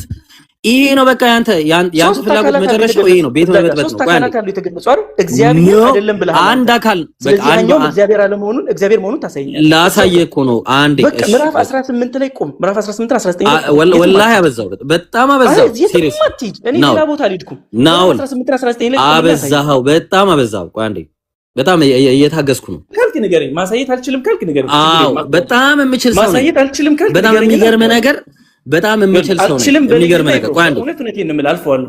አልችልም በለኝና አልፈዋለሁ። በቃ ምንድን ነው መሰላችሁ ጀማ ሚውት አርግ። በቃ ሚውት አርግ። ካሳየኸኝ እጠብቃለሁ። ሚውት አርግ ተቀመጥ። በቃ ሚውት አርግ ተቀመጥ። እሺ ጀማው ምን መሰላችሁ፣ ያው ናኦል የኔን ጥያቄ መቼም እንደማይመልሰው ያውቃል። ምክንያቱም የኔን ጥያቄ ከመለሰ ክርስትና ድባቅ ይመታል፣ ይወድቃል። ክርስትና የሚባል ሃይማኖት ይቀራል። ቆይ ሚውት አርግ። በቃ እንደዚህ ነው ማድረግ። ማትጠይቅ ከሆነ ሚውት አርግልኝ ሞዴሬተሮች ካላችሁ። በቃ ማትጠየቅ ከሆነ እንዲህ ነው ማድረግ። ሶ ምንድነው ጋይስ እንዳያችሁት ነው ናኦል ምንም አይነት መልስ የለውም። የሚጠየቀውን ጥያቄ በኮንፊደንስ የማይመልስ ሰው ነው። ቋንቋዊ ሙግት አያውቅም። አንደኛ፣ ሁለተኛ ደግሞ መጽሐፉንም እያስተማርኩት ነው። መጽሐፉን ሳስተምረው ምንድነው ያመጣውለት መሰላችሁ? እዚህ ጋር አንድ የተጠቀሰ አካል አለ። ማን የተጠቀሰው? እንየው፣ ተመልከቱ። እዚህ ጋር ቁጥር 11 ላይ እርሱም አለ ይሄ የመጣው ማለት ነው ከእግዚአብሔር የተገለጠለት የዛሬ ዓመት እንደ ዛሬ ጊዜ ወደ አንተ በእውነት እመለሳለሁ። ሚውት አድርግ። በቃ አንተ እኮ መመለስ አልቻልክም። ናኦል መመለስ እኮ አልቻልክም። በቃ አልችልም እኮ አልክ። በቃ ኦልሬዲ አልችልም አልክ። የማይችል ሰው ደግሞ ቁጭ ብሎ ያዳምጣል፣ ይማራል። እሺ የማይችል ሰው ሚውት አድርጎ ያዳምጥና ይማራል። ወይ ደግሞ ታች ታብታብ ታደርጋለህ፣ እንደዚህ ማለት ነው። ሶ ምንድነው የምናደርገው? እኛ ደግሞ እናስተምራለን። መጽሐፉ የሚናገረው እሱም የዛሬ ዓመት እንደ ዛሬው ጊዜ ወደ አንተ በእውነት እመለሳለሁ አለው። ሚስት ሳራም ልጅን ታገኛለች። ይሄ ፐርሰን ማን ነው ብዬ ጠየቅኩት። ጋይስ ይሄ ፐርሰን ከዚህ ፐርሰን ጋር አንድ አይነት ነው ወይስ አይደለም? አልጠበቀውም። ወላሂ ነው የምላችሁ፣ ጭራሽ ያልጠበቀው ሙግት አላገኘውም እስከዛሬ ድረስ። ዘፍጥረት 16:6 ላይ 7 ላይ የእግዚአብሔር መልአክ በውሃ ምንጭ አጠገብ በበረሃ አገኛት። ማንን? አጋርን። ምንጩንም ወደ ሱር በምትወስደው መንገድ አጠገብ ነው ምናምን እያለ ቀጠል። ከዛ የእግዚአብሔር መልአክ ወደ እመቤትሽ ተመለሽ፣ ከእጇም ምን አለ በታች ሆነሽ ተገዥ አላት ይላል። የእግዚአብሔር መልአክ አላት። ማን ነው የፐርሰን ስለው ቅድም ዘፍጥረት 18 ላይ የተጠቀሰው ነው አለኝ። ኦ ስለዚህ የእግዚአብሔር መልአክ ነው ማለት ነው። ደም በጣም ይገርማል። ስለዚህ አንደኛው ድባቅ ሲመታ ግራ ገባው የሚሄድበት ጠፋው ማለት ነው። ሶ ሁለተኛው ደግሞ ምን መሰላችሁ? አሁንም የማያውቀው ነገር አመጣ ነው የማያውቀው በቃ ይሄ በቃ ምክንያቱም ይሄ ነገር ካይ ቆይ ናውል አንዴ ሚዩት አታንሳ። መጠየቅ ከፈለክ ተጠየቅ። አይ ምትል ከሆነ ቁጭ ብለህ ተማር። እሺ እኔ ጋር እንደዚህ አይነት ጨዋታ የለም። ትጠየቃለህ። ቆይ አለ ናውል እንደቀደሙ ቆይ አንዴ ቆይ እንደቀደሙ አልችልም ብለህ ሚዩት አድርገህ ትማራለህ ወይስ ጥያቄ ትጠይቃለህ? በቃ ተጠይቅሽ ኢብራሂም ማስተማር ተተውሱ አስተምር ትምህርቱ የጠየቅኩን አንድ ጥያቄ በቃ አንተ እኮ በቃ አታወራም ነው አልጠየቅም አልክ እስቲ እኔ እኮ ምንም እኮ አልፈራሁም እያወረዳችሁ በቃ እሺ ካልፈራ ተጠይቅ በቃ ቆይ አይፈራም በቃ የማይፈራ ሰው ደግሞ በኮንፊደንስ ይጠይቃል በቃ ተጠይቅ ና ተጠይቅ የምጠይቅ በቃ ቆይ መልሻለሁ በቃ የማትፈራ ከሆነ ሚውትን አንሳና ተጠይቅ ደግሞ ሚውት አታርጉ ባይዜ መልስ ያላችሁ እሺ እንዲህ እናደርጋለን ጋይስ ታች ሆነ ትነግረኛለህ ናውሌ እንደቀደሙ የማትፈራ ከሆነ እንደቀደሙ ፍራቻ ከሌለብህ ተግባባን የእግዚአብሔርን ቃል በኮንፊደንስ መመለስ የምትችል ከሆነ እንደዚህ 4 ጊዜ ከመሳቅ ራስ ላይ ከማሳቅ ና ግባና መልስ እመልሳለሁ ምትል ከሆነ ትገባለህ አለዛ ደግሞ እንደቀደሙ ታፕ ታረጋለህ ተግባባ ፑል ሚ አፕ አይደለም እመልሳለሁ በል ኖ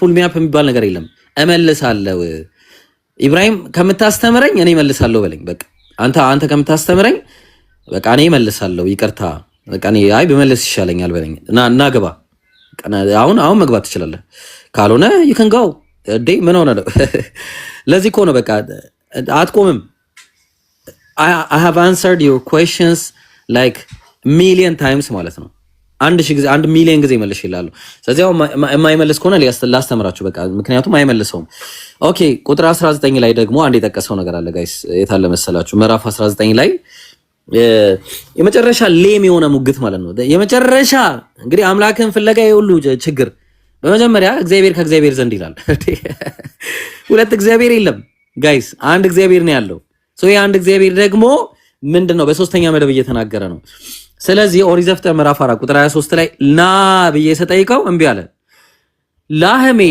ለሚስቶቹ ለአዳና ለሌላስ ለማን ነው ለሴላ አላቸው አለ ምን አላቸው እናንተ የላሜ ሚስቶች ቃሌን ስሙ አለ እናንተ የላሜ ሚስቶች የሚለው ማን ነው ራሱ ላሜ እንዴ ራሱ ላሜ ሚስቶች እያለ ሲጣራ ሁለት ላሜዎች አሉ እንደ ናውል ሁለት ኢማጂን ጋይስ ሁለት ላሜዎች አሉ ማለት ነው ላሜ የሚባሉ ሁለት ሰዎች አሉ ከዛ አንደኛው የላሜ ሚስት ነው ማን ነው የላህሜ ባል ማን ነው ይቅርታ የላህሜ ሚስቶች አሉ አንደኛው ሁለተኛው ደግሞ ራሱ ላህሜ የሚባል ደግሞ ሌላ ሰው ያወራ ነው ስለሱ ዱድ ምን ሆነ ነው ሶስተኛ ልጥቀስልህ ኦሪት ዘፍጥረት ምዕራፍ 49 ቁጥር 2 ላይ እናንተ የያዕቆብ ልጆች ሆይ ተሰብሰቡ ስሙም አባታችሁ እስራኤልንም አድምጡ አለ እናንተ የያዕቆብ ልጆች አለ የሚለው ማን ነው ያዕቆብ ራሱ ነው ኖ ያዕቆብ ሌላ ያዕቆብ አለ ሁለት ያዕቆቦች ናቸው ያሉት ኢብራሂም ምን ሆነ ነው እንዴ ሶስተኛ መጽሐፈ ሳሙኤል ምዕራፍ 20 ቁጥር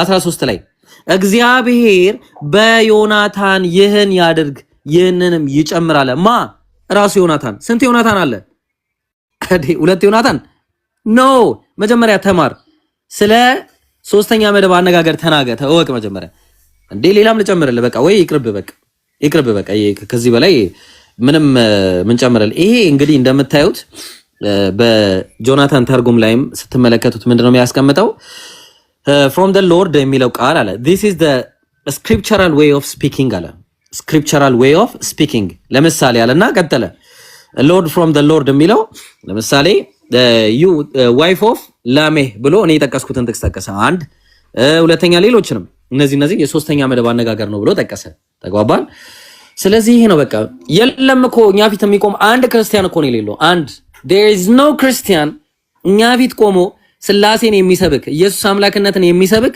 አንድ መጠየቅ የሚችል ክርስቲያን የለም በቃ በጣም የሚያሳዝን ሁኔታ ያሲኑ ሐሳብ ካለ ቀጥል ኢብሮ ሀቢቢ ጀዛከላሁ ኸይረን እዚህ ጋር ኖርት በቀደምታ ስናወራው ነበረ አሪፍ ልጅ ነው ካንተ ጋር ቀጥሉ ልጁ በስላሴ አያምንም ከሱ ጋር አንዳንድ ነገር እንማማር ናኦል ግን ማለት ነው ድጋሜ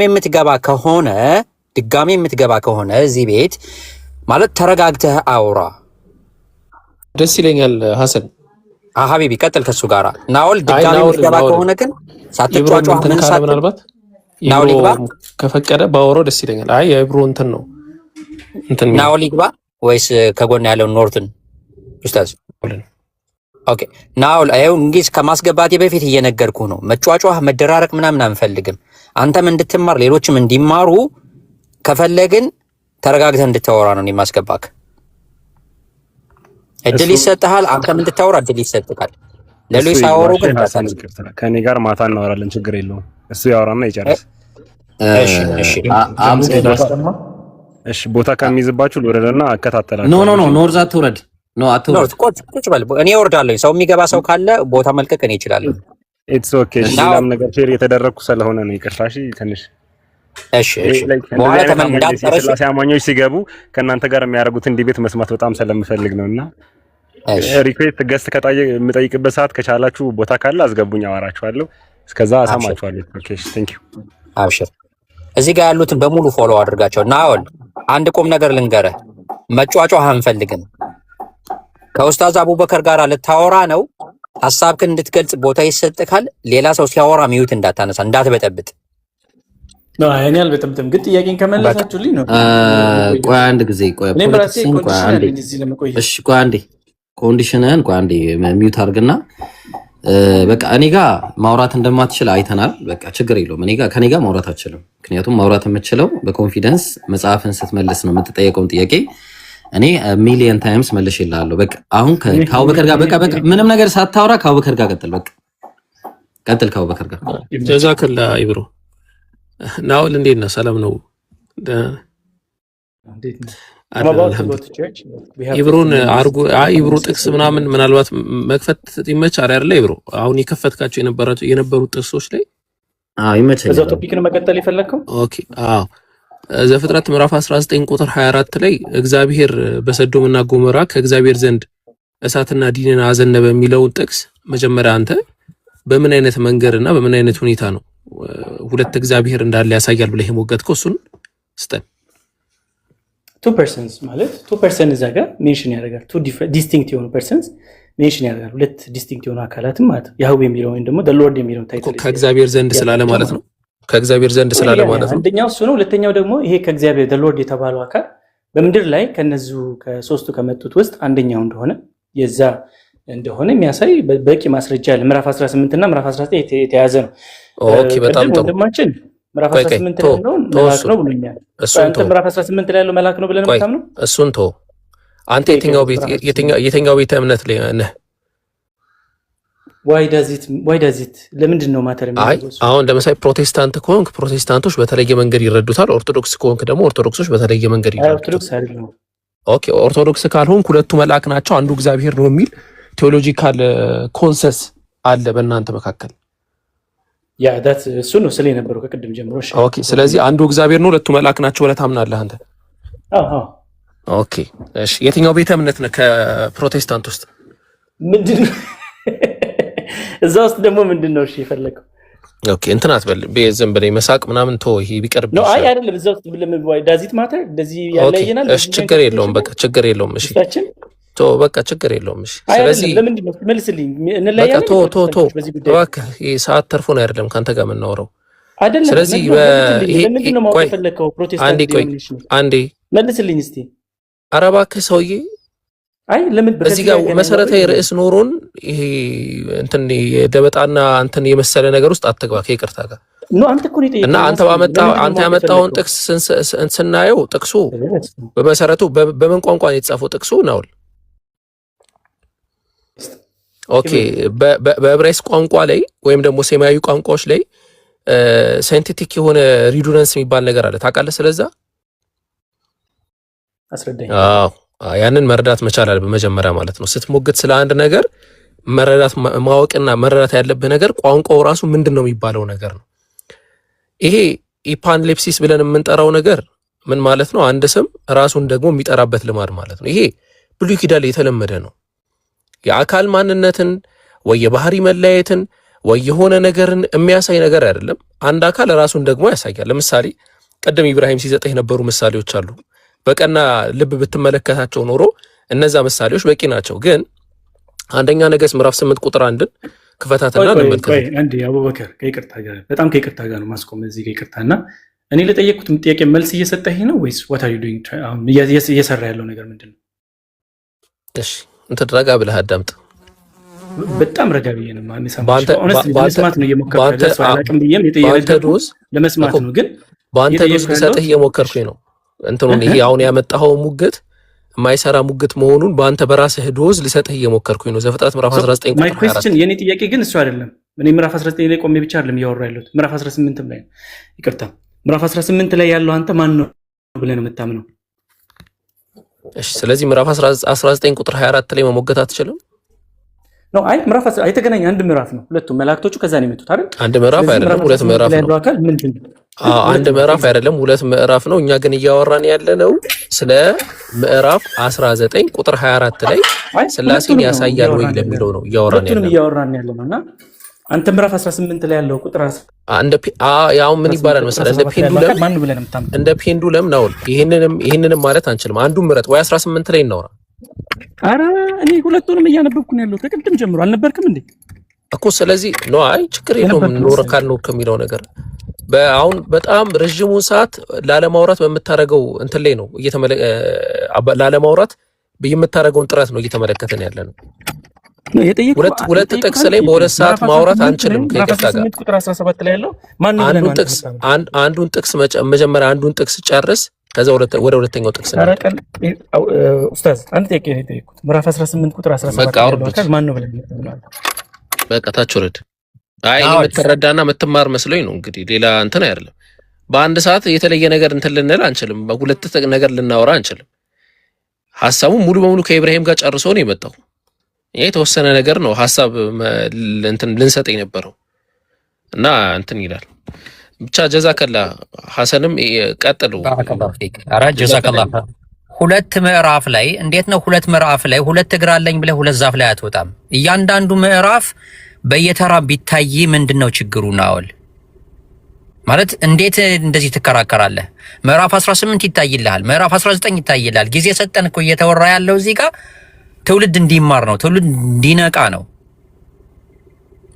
ሁለቱንም በአንዴ እንዴት እያነበብን ልንረዳ እንችላለን፣ ልንሰማ እንችላለን እንዴ? ኢብሮ እኔ ግን ናኦልን ሁለት ጊዜ እግዚአብሔር ተብሎ ስለተጻፈ አንድ አንቀጽ ላይ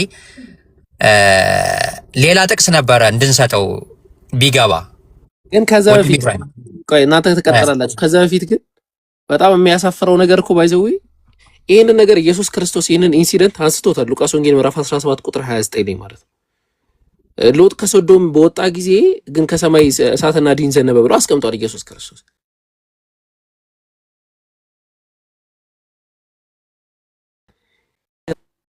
ሶሪ ስልክ ተደውሎብኝ ነበር። ረቡኒ የሚባለው አስተማሪ እንዴት አድርጎ ነው ሳይገልጸው እንዴት ጆሮ ዳባ ብሎ አለፈው ይሄንን ሐሳብ?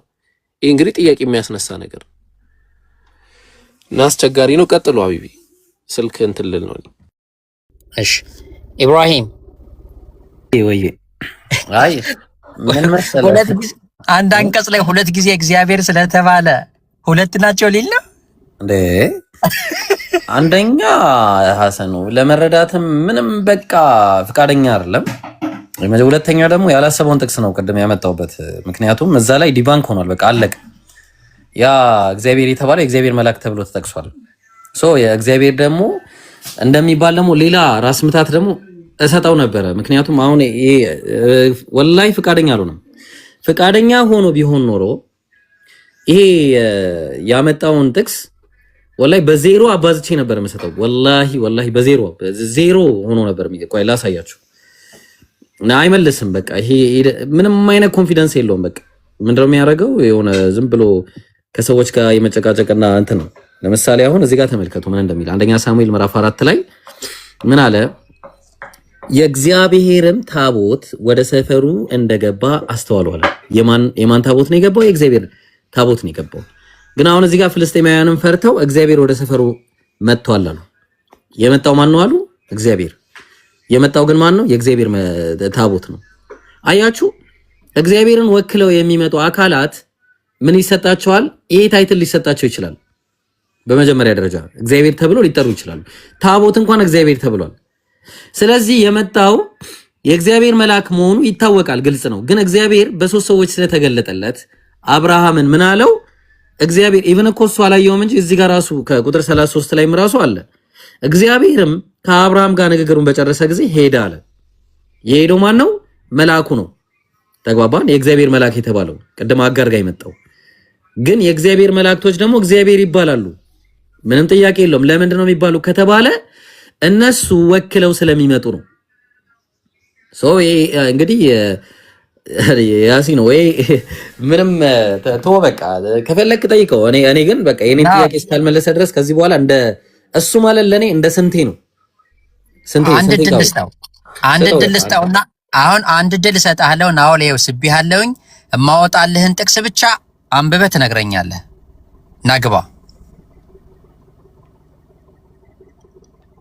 ናግባ እስኪ ልኬልሃለሁ። ናው ሌት አለ። ይሄ ለአንተ ፈውስ ነው። አሁን የሚመጣልህ ጥቅስ ራሱ ፈውስ ይሆናል። አቢቢ ቀጥል። አይ ከሰማችሁት ብሮ was just saying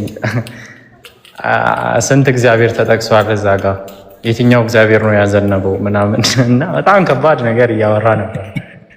ቶታሊ ዲስትሮይ የሚያደርጋቸው አንዱን ያህዌ ብለህ ያዘው ይባላል እንዴ?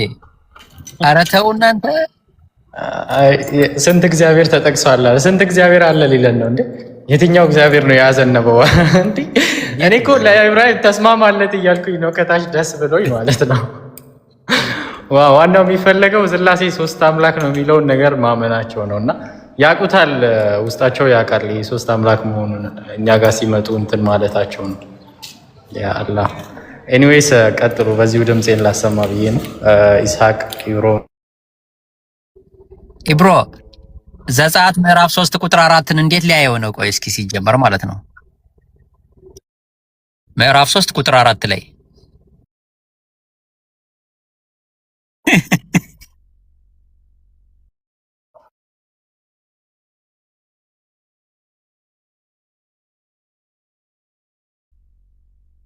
እሺ አሁን እዚህ ጋር እንዴት ነው የሚረዳው? ያው እኔ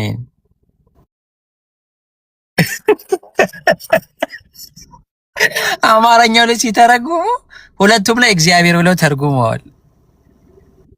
እንግዲህ አሁን እግዚአብሔር ቁጥቋጦው ውስጥ ነው ያለው ማለት ነው።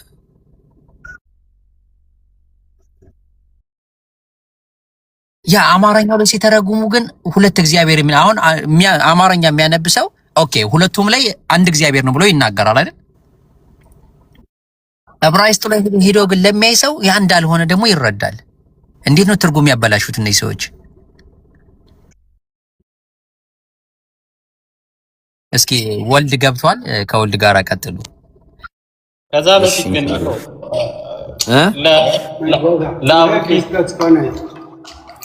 ምን አልከኝ? ለአቡኪ እንትን እያለው ነበረ። አንዱ እግዚአብሔር ነው፣ ሁለቱ መልአክ ናቸው ለአብርሃም የተገለጡት እያለ ነበር። ታዲያ ለምንድን ነው ስላሴን ያመለክታል ብሎ ያመጣው? እሱን ጥቅስ አልገባኝም። እሱ ጋር እሱ ሌላ የፈለገው ያኛው ወልድ ነው። ከዛ ደግሞ መንፈስ ቅዱስን ሊያስፈልገን ማለት ነው። እስቲ ደግሞ የወልደ ዋህድን እንይ እስቲ አንዴ። ይቅርታ ግን እስቲ ወልደ ዋህድ አለ? እንዴት ነህ? ጤና ይስጥልን አለን። እግዚአብሔር ይመስገን። እሺ ጥያቄ እየጠየቀን ነበርና ስላሴ መጽሐፍ ቅዱሳዊ ነው ሐሳቡ? ትክክል። እስቲ ሐሳብ አንድ ስጠኝ እስቲ የሆነ ሐሳብ ካለ መጽሐፍ ቅዱሳዊ የሆነ ሐሳብ ስጠኝ እስቲ። ምዕራፍና ቁጥር መጀመሪያ ሐሳቡም የስላሴ ሐሳቡን ምን እንደሆነ ካልተግባባን መጽሐፍ ቅዱስ ላይ ለማሳየት ትንሽ ይቸገራል። ምንድነው ሐሳቡ ስላሴ የሚለው? አብ ወልድ መንፈስ ቅዱስ አንድ አምላክ ተብሎ የሚታመንበት አብ በማንነት ማለትም አብ ወልድ መንፈስ ቅዱስ በማንነት ሶስት ሲሆኑ በምንነት ደግሞ አንድ ነው ተብሎ የሚታመን የእናንተ አስተምሮት አለ which is ባይብል ላይ የሌለ ብዬ ነው የማምነው ማለት ነው። አብ ወልድ መንፈስ ቅዱስ በመለኮት አንድ፣ በስም ሶስት፣ በአካል ሶስት፣ በግብር ሶስት። እሺ አሳየኝ የሚለው መለኮት ከሆነ ብዬ ነው።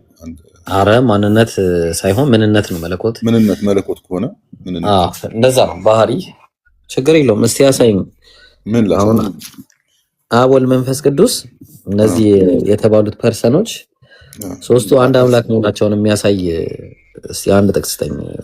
በአካል መገለጣቸውን መጀመሪያ ነው በአካል አንተ ደስ ያለን ብቻ አብ ወልድ መንፈስ ቅዱስ አንድ አምላክ መሆኑን የሚያሳይ ጥቅስ ስጠኝ። መንፈስ ቅዱስ አምላክ እንደሆነ፣ ወልድ አምላክ እንደሆነ፣ አብ አምላክ እንደሆነ። አይ እንደዚህ ነጣጥለንማ ከሆነ እኔ ማሳያለሁ። እኔ የሀገር አማልክት አሳያለሁ። ባይብል ላይ እኮ ግልጽ አድርገን ያቄ እሱ አይደለም። አዎ አብ ወልድ መንፈስ ቅዱስ አንድ አምላክ መሆናቸውን የሚያሳይ አንድ ጥቅስ ስጠኝ። እሺ ከብሉይ ኪዳን እንጀምርና ከዛ ወደ አዲስ ኪዳን እንሄዳለን። ብሉይ ኪዳን ላይ ጀምርና ከዛ ወደ አዲስ ኪዳን እንቀጥላለን። ብሉይ ኪዳን ምንድነው? በግልጽ ባይናገርም ግን እንትኑ አለ፣ ሐሳቡ አለ፣ ወይንም የተገለጠበት እግዚአብሔር በሶስትነት የተገለጠበት ቦታዎች አሉ። እስቲ አሳየኝ። ደግሞ አምላክ በአካል በስም ሶስት እንደሆነ የተነገረበት ቦታ አለ። ለምሳሌ ዘፍጥረት ላይ እግዚአብሔር ሰውን በመልካችንና በአምሳላችን እንፍጠር የሚል ሐሳብ አለ። እግዚአብሔር አለ ሰውን በመልካችንና በምሳሌያችን እንፍጠር። አዳም ሲፈጠር ማለት ነው። ስለዚህ እግዚአብሔር ነው የሚለው ዕብራይስጡ። እኔ ዕብራይስጥ ቋንቋ አልችልም። ስለ ዕብራይስጥ ለምን ታወራኛለህ? እኔ እናንተ የምንግባባበትን አማርኛውን እናውራ። ያው አማርኛውን እንድናወራ እኮ ምን መሰለ መጀመሪያ ዕብራይስጡ ላይ ምን ይላል የሚለው ማወቅ አለብን። ስለዚህ አሁን ለምን መሰለ እንደዛ ማለት ወልደ ዋህድዬ እዛ ላይ የሚለው ኤሎሂም ነው የሚለው። ኤሎሂም ማለት ደግሞ አማልክት ማለት ነው እንደምታውቀው። ዕብራይስጥ አላውቅም ወንድም አለ። እሺ ላሳየህ፣ በቃ እሺ ላሳየህ። አሁን ያወራኸኝ ስለ ብሉይ ኪዳን መጽሐፍ እኔ ስለምጠቀሙ መጽሐፍ መሰለኝ አይደል? ለምን ዕብራይስጥ ጋር ትሄዳለህ? ይኸው ጀነሲስ 1:26 አየው፣ ዘፍጥረት 1:26 ላይ አሁን የዚህ ሐሳብ መጽሐፍ ቅዱስን የምጠቀመው ማምንበት እኔ ነኝ አይደል? እኮ አንተ ስታምንበት ማመን ያለብህ። አልቀበልም። እሱን አትቀበልም። ይሄንን እሱን አልቀበልም። እውነት ይሁን ሐሰት እንደሆነ ስለማለቅ አንተ እጅ ነው ያለው። እሱ አልቀበልም። ለዛ እኮ ነው። እሺ ምንድነው የምታምነው? ላውጣልህ። ከየትኛው መጽሐፍ ላውጣልህ? መጽሐፍ ቅዱስ አማርኛው መጽሐፍ ቅዱስ አውጣና ስለዛ እናወራ። አይ እሺ፣ አዎ በቃ በጣም ያሳዝናል። እንግዲህ ወላሂ እኔ በቃ አይ እኔ ካንተ ጋር አላወራም። በቃ አይ ምክንያቱም ስቴፕ ከሚመጠን ሰው ጋር አውራ። ከይቅርታ ለምን ያሳዝናል? በቃ ይቅርታ በቃ አዎ ለመሰለ ወይ እዚህ የመጣ ነው ለመማማር የሆነ ነገር ልናረግ። አንተ አሁን የኔን እምነት በቃ እሺ ደስ ይበል። በቃ እሺ ላውራልህ። በቃ ማላውቀው ነገር እኮ ያወራኸኝ ነው እኮ ማታውቀው ከሆነ ትማራለህ። ስለ ቁርአን ስናወራ ስለ ቁርአን ብናወራ በራሸኛ ቋንቋ የተጻፈ እንደዚህ ያለ ብለህ ትቀበላለህ? አይ በኦሪጂናሉ ቋንቋ ነው የተጻፈው በአረብኛ ስለሆነ አረብኛ ነው የተጻፈው፣ አረብኛ ነው። አላህ ቁርአንን ያወረደው በአረብኛ። ባይብል ደግሞ ሲጻፍ መጀመሪያ የተጻፈው ዕብራይስጥ ነው እንደ ኦሪጂናሉ ቋንቋ። በባይብል ኦሪጂናሉ ቋንቋ ዕብራይስጥ ነው እና ምንኛ ነው? በምንኛ ነው የተጻፈው? ብሉይ ኪዳን ዕብራይስጥ አይደለም። ምንድነው? እሺ ዕብራይስጥ አይደለም። ይሄንን ምንድነው? እሺ አይደለም። ምንድነው? እሺ አይደለም የምትለው ነው ምንድነው? አይደለም ብላ ምንድነው? አይደለም እያልኩ ነው። ወልዷል ቋንዴ ያረላል አይደለም። ኦሪጂናሉ ቋንቋ ዕብራይስጥ አይደለም። እሺ ምንድነው? አይደለም ምንድነው? እሺ አይደለም የሚባል ኦኬ፣ አይደለም የሚባል ነው ቋንቋው። እሺ አይደለም አንተ ነው ካልከኝ፣ እሺ ቋንቋው ሰምተናል፣ አሚሮም ሰምታችኋል። የመጽሐፍ ቅዱስ የወረደበት ቋንቋ አይደለም የሚባል ነው። እሺ ጥሩ። አይደለም በሚባለው ቋንቋ ኤሎሂም ማለት ነው አባዬ። ምን ሆነ ነው? ጤነኛ አይደለም እንዴ? እሺ አሁን ወደ ቁም ነገሩ ነው። መጽሐፍ ቅዱስ የተጻፈበት ቋንቋ አይደለም፣ አረማይክ ነው የተጻፈበት ቋንቋ። አረማይክ ነው? እርግጠኛ ነህ? አይደለም ካልክ ማስረጃ አንተ።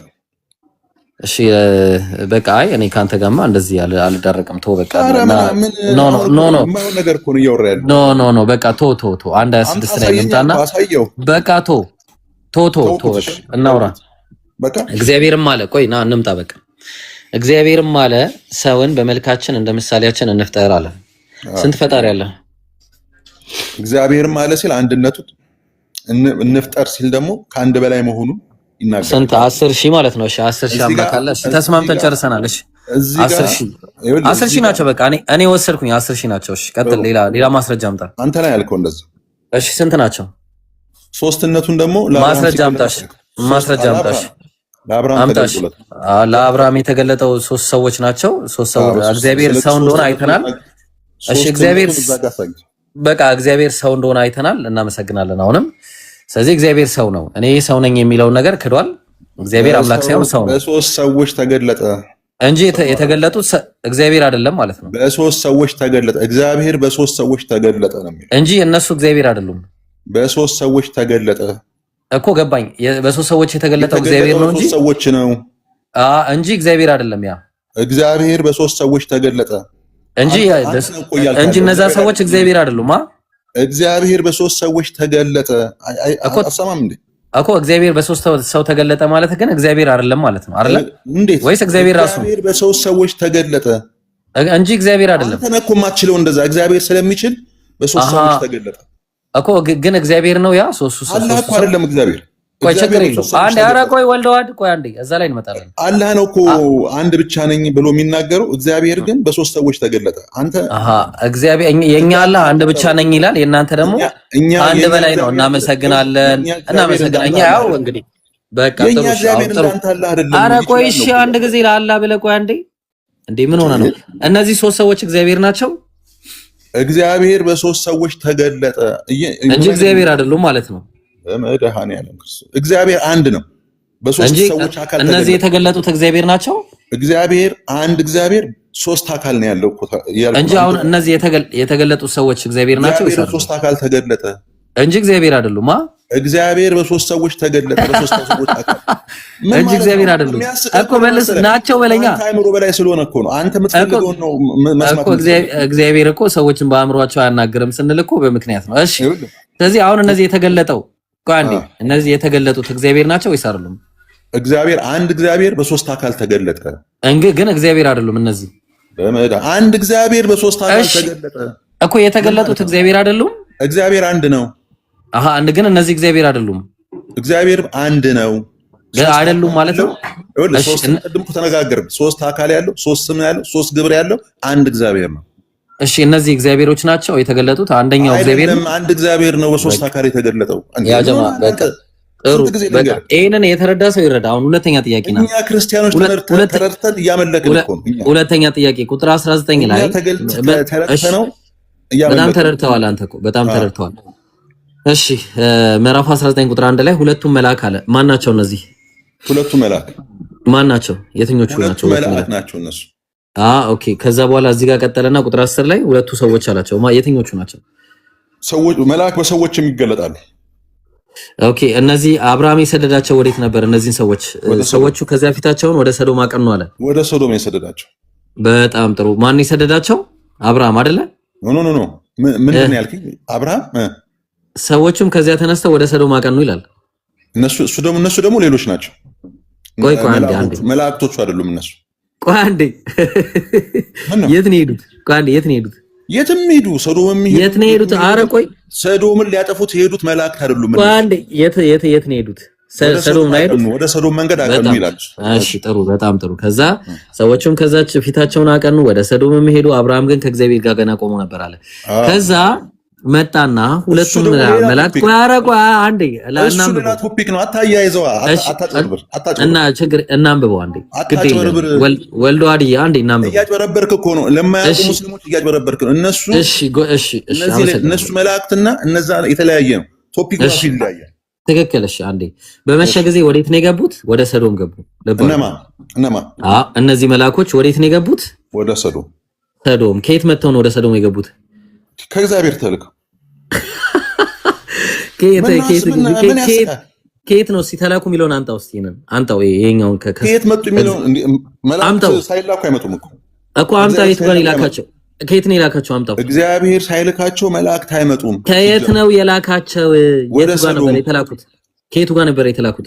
እግዚአብሔር የት ጋር ሲልካቸው የሚያሳይ ሚሽናቸውን አሳየኝ። ምንድነው ሚሽናቸው? እነዚህ ሶዶምን ማጥፋት እንዴ?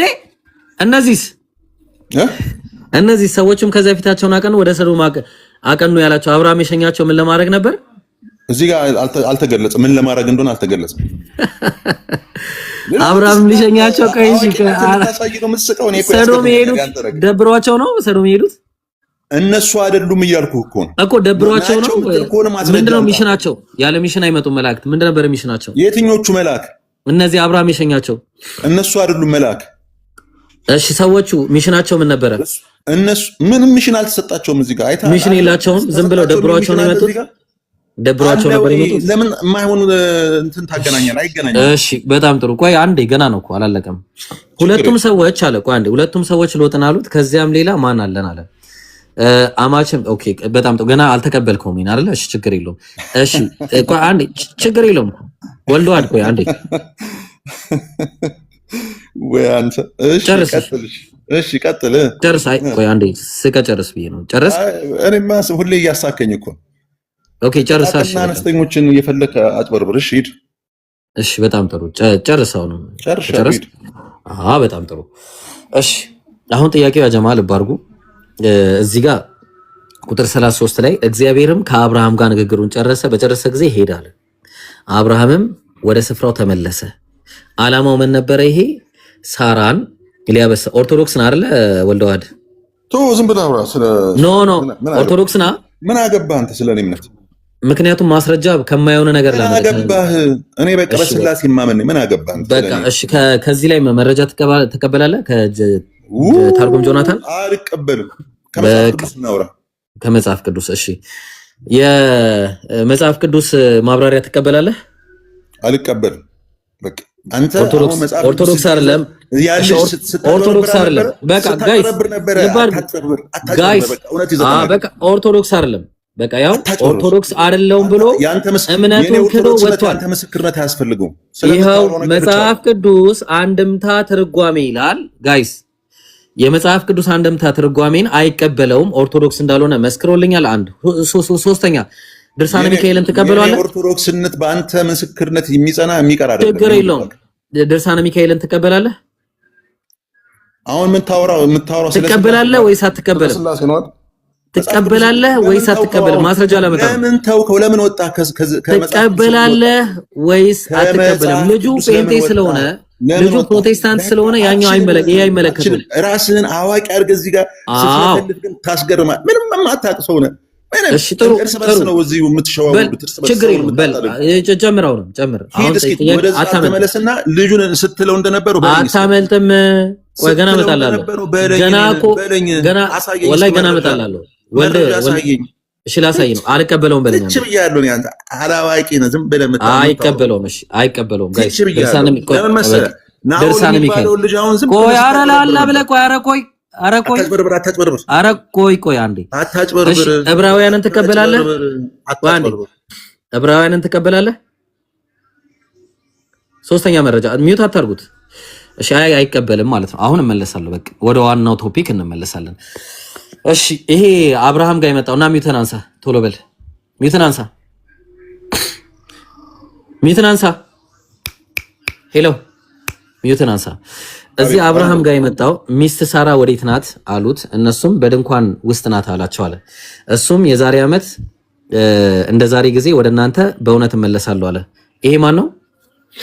እግዚአብሔር። ይሄ ማለት አጋር ጋር በተመሳሳይ ጊዜ የመጣው ነው አይደል?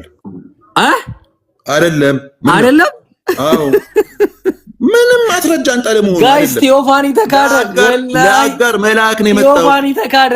አላሁ አክበር። ቴዎፋኒ ተካደ። ለአጋር የመጣው መልአክ ነው። የእግዚአብሔር ቴዎፋኒ ተካደ። ወላሂ ቴዎፋኒ ተካደ። ና የእግዚአብሔር መልአክ ነው የመጣው። ቆይ አንድ ጊዜ ቴዎፋኒ ተካደ። ጋይስ በቃ ይሄን በደንብ የእግዚአብሔር መልአክ ነው። ኦርቶዶክስ የሆነ ሰው ብቻ አስገቡልኝ። አሁን አንዴ ሚውት አድርገህ በቃ አንተ ኦርቶዶክስ አስገቡ። አንተ በቃ ሚውት አድርገህ በቃ አንተ ሚውት አድርገህ በቃ አንተ ኦርቶዶክስ አይደለም ሲጀመር። አንተ እንደ ኦርቶዶክስ አላወራም። እኔ ኦርቶዶክስ ሰው አስገቡልኝ። አንተ ጴንጤ ነህ አንተ ኦርቶዶክስ ሰው አስገቡልኝ ጋይስ። አረ ጴንጤ ነህ አንተ በቃ ሂድ። አንተ ዝም በል ጴንጤ ነህ አንተ ሂድ። ኦርቶዶክስ ቤተክርስቲያን አንተን አትወክልም። ከይቅርታ ጋር ኦርቶዶክስ ነኝ ብለህ እንዳታወራ። አሁን አንድ ኦርቶዶክስ ሰው ካለ እዚህ ጋር የጠቀሰው አረ አንተ ዝም በል። አረ ታች ወረድ ሂድ እንዴ ቴዎፋኒ የኦርቶዶክስ አስተምሮት ክደህ ምን ሆነ ነው? ወይ አታውቅም ወይ ተምረና እንዴ? ምን ሆነ ነው? የእግዚአብሔር መልአክ ተብሎ የሚታወቀው አጋር ጋር የመጣው ሳራ ጋር የመጣው አንድ መልአክ ነው ብለው ነው የሚያምኑት። እሱም the Lord of Angel ተብሎ የሚታወቀው ተግባባን። ስለዚህ ይሄ የአምላክ መልአክ ተብሎ የሚታወቀው ማነው ተብሎ ነው የሚታወቀው? ቴዎፋኒ በመባል ያውቁታል። ተግባባን። ቴዎፋኒ በመባል ነው እነሱ። አሁን ጥያቄው ልክ ያኛውና ይሄኛው አንድ እንደሆነ ሲያይ ያ እንደሆነ ሲያይ እንትን ሆነበት፣ የሆነ ብልጭ አለበት እና እንዴ ምን ሆነ ነው? አሁን በቃ ስላሴ ከማያምን ሰው ጋር ደግሞ ትንሽ እናወራለን ማለት ነው። ኖርዝ አለ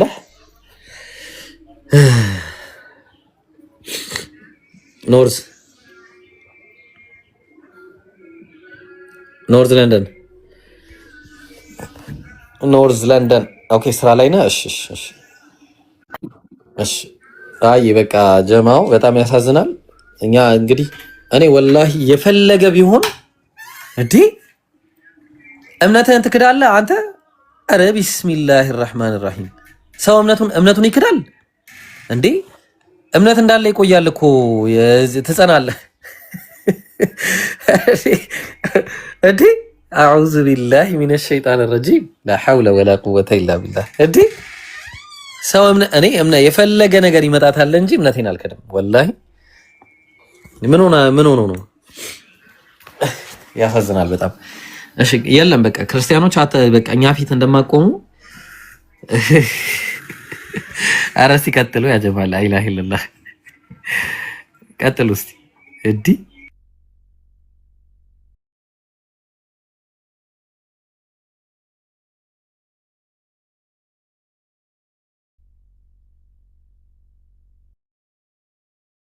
ቤት አታቀዝቅዙ። ያሲኖ ጃስሚን የሆነች ሰሞኑን አንተ ላይ ጃስሚን የምትባል ድመት እያየው ነበርና በጣም የምትናከስ ምናምን ድመት ነች። እና እሺ ጃለ ሰላም አለይኩም ኢብራሂም ሰላም አለይኩም። በጁማ ቀን ነቆራ ወአለይኩም ሰላም ወራህመቱላህ። እንድታወሩ እኮ ነው ሚታል አነሳላችሁ። እኔ እኮ ቅድም እታች ልሆን አዳምጣችኋለሁ እያልኩኝ ነበረ። ዛሬ ከባባድ መርፌ እያየን ነው እና ወገኖች ካሉ ይግቡ። ኦኬ እንዴት ነው? እሺ የምንቀጥለው ጁማ ደርሷል መሰለኝ። አሚሮም የለም ሻወር ሊወስድ ሄዷል መሰለኝ። ጃ ደግሞ አያወራም። ጃ ተኝቶ ወይ እየበላ ነው፣ ከሁለቱ አንዱ ነው። ያሲኖስ ምን እየሰራ ነው? ያሲኖ አለ? ነይ እስቲ ሄሎ ነይ ግቢ እስቲ፣ በጸባይ ላውራሽ። ነይ ግቢ እስቲ፣ ነይ እስቲ ፕሊዝ ነይ። አንተም እየበላ ነው። ላ ኢላሀ ኢለላህ። ነይ እስቲ ሄሎ ነይ ፕሊዝ። ዶንት ሪጀክት ፕሊዝ፣ ዲክላይን አታርጊው ፕሊዝ ፕሊዝ። ነይ ግቢ። ኢንቪቴሽን እየላኩ ነው። ኧረ ተይ እንዴ! ኧረ ነውር ነው። እና እስቲ ወርቅነህ እና ግቡ እስቲ። እኔ እኮ ለምን ትፈራላችሁ? ጥያቄ እኔ እኮ ወላሂ መጠየቅ አትወዱም እኮ እናንተ። እስቲ አንድ ቀን ክፈቱ ቤታችሁን፣ እስቲ እንምጣ፣ ቤታችሁን እናወራብሸው። እስቲ ጥያቄ ፍቀዱ። እሺ ኑ ጠይቁ። እሺ አሁን በቃ እስልምና ላይ ጠይቁ። እሺ ጥያቄ ጠይቁ ነው ያው። እስቲ ኑ ጠይቁኝ። እሺ ቤታችሁን እናወራብሸዋለን ወላሂ አሁን እንዴ። እስቲ ጥያቄ እስቲ የጥያቄ ፕሮግራም እስቲ አዘጋጁ። እስቲ አንድ ቀን እስቲ ይለፍላችሁና እስቲ አዘጋጁ እስቲ የጥያቄ ፕሮግራም እስቲ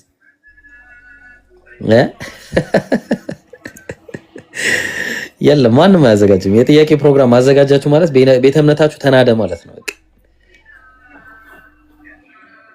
እሺ እኛን ኑና ጠይቁ ነው ያው በቃ እኔ ፈቀጄላችኋለሁ። የፈለጋችሁትን ጥያቄ ጠይቁ ነው። እስልምና ላይ የፈለጋችሁትን ጥያቄ ማለት ነው። ኤኒ ኩዌስችን ልበሳሳ እንደ ያለ ሰውዬው ከእግር ጥፍር እስከ ላይ ፀጉር ልበሳሳ እንደ አዋ ቤታችሁ እንደዛ ነው የሚሆነው። ጥያቄ ካስተናገዳችሁ እንደዛ ነው የሚሆነው ቤታችሁ። እሺ በሽልማት በቃ እንደተባለው ጥያቄ እንጠይቃችሁ ማለት ጥያቄ እሺ ጠይቁን ካርድ እንሙላላችሁ በቃ ጥያቄ ጠይቁን እሺ ጠይቁን ቢስሚላሂር ረህማኒር ረሂም ወላሂ የኢስላም አፖሎጀቲክስ ግን እኔ ይገርመኛል በቃ ጥንካሬው ወላሂ አልহামዱሊላህ ሊዩዝሂረሁ ዐለ ዲን ኩሊህ ከየትኛውም እምነት በላይ ከፍ ሊያደርገው ማለት ነው በኮንፊደንስ በመረጃ በማስረጃ እዲ በሃይባ ራሱ አለው የኢስላም አፖሎጀቲክስ ሃይባ ራሱ አለው በኮንፊደንስ እኮ ነው እና ጠይቁን እኮ ምንለውኛ ለአመታት የማይሰለች ማለት ነው ለአመታት የማይሰለች በጥያቄ በቃ ጥያቄ ኑና አስተናግዱን በቃ ማን ኑና ጠይቁን እኮ እስካሁን ድረስ ያለ ምንም መሰላቸት እያቀረበ ነው በቃ ከዛ ደግሞ እናጠቃለን ምናምን እና እስቲ ይሄው እሺ ጠይቁን በቃ ኑ የማትጠይቁ ደግሞ ከሆነ እሺ ተጠይቁ የምትጠይቁ ከሆነ ደግሞ ኑ ጠይቁ እስቲ እናንተ ቤት አንድ ቀን እስቲ ከፍተው እስቲ የእናንተ መምህሮች እስቲ ቢያልፍላቸው አንድ ቀን ጥያቄ ያስተናገዱ ተረበሸ ቤታቸው ተረበሸ አይገልጸው ከዛ አዋ ያው ሁሉ ህዝብ ይነዳላ ወደዚህ ይመጣል እንዳለ ማለት ነው እንዴ መምህር ሆነ አሁን ከዛ በኋላ መምህር ሆነ የቤተ ክርስቲያን ምናምን ሄዶ ማገልገል ምናምን ጀመረ መምህር መቼም እንትን አይልም አታስተናግዱም ጥያቄ እኛ እኮ ጥያቄ ስናስተናግድ ማለት ነው እስከ ጥግ ድረስ በቃ ሚውት ሳናረጋቸው አስወርተን ምናምን ከመጨረሻ ላይ ነው በቃ እሺ ሙስሊሞች ጥያቄ ካላችሁ ነው ጠይቁ በቃ ትንሽ ሰዓት ነው ያለችኝ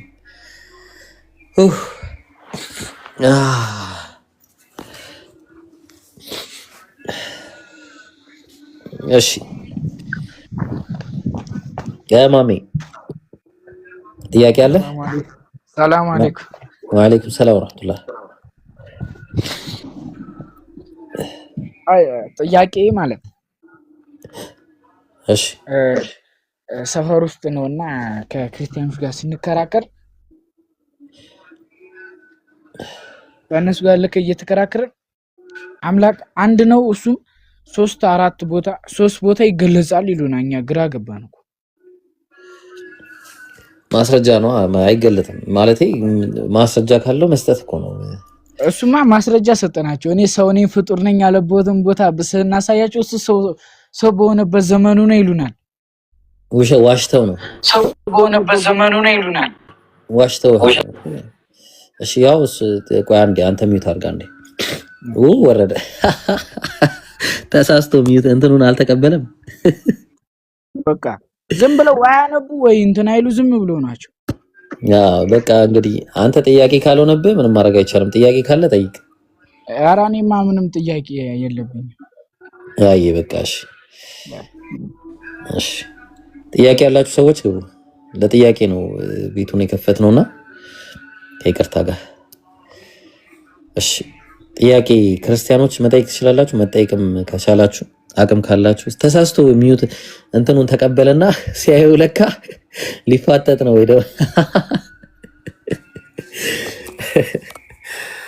አይ ጌታዬ አላህዬ ሱብሃንአላህ ሰሞኑን ያው እንትን ያላልኩት በምክንያት ነው ኢንሻአላህ ሰፋ ባለ መልኩ መምጣት አይቀርም እኔም ኢንሻአላህ የተወሰነ ጊዜ ነው እንደዚህ ሳልገለጥ ቆያለሁ ለተወሰነ ለአራት ቀን ወይ ምናምን ከዛ በኋላ ኢንሻአላህ የመገለጥ ዘመን ይመጣል ወይ በሶስት ሰዎች እገለጣለሁ ያለዛ ደግሞ በሶስት መላእክት ልገለጥ እችላለሁ አይ በቃ አሚሮ በቃ ጁማ እንሂድ አይደለ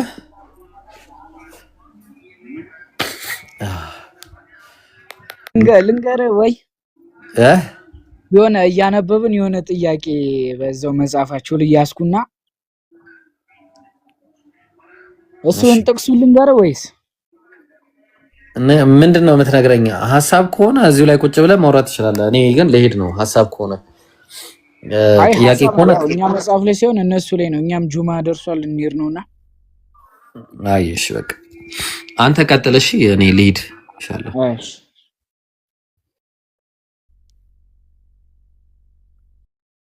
አሁን ክርስቲያን ወገኖቻችን እንግዲህ ዮሐንስ ወንጌል ምዕራፍ 1 ቁጥር 1 ላይ ምን ይላል? በመጀመሪያም ቃል ነበር ቃል እግዚአብሔር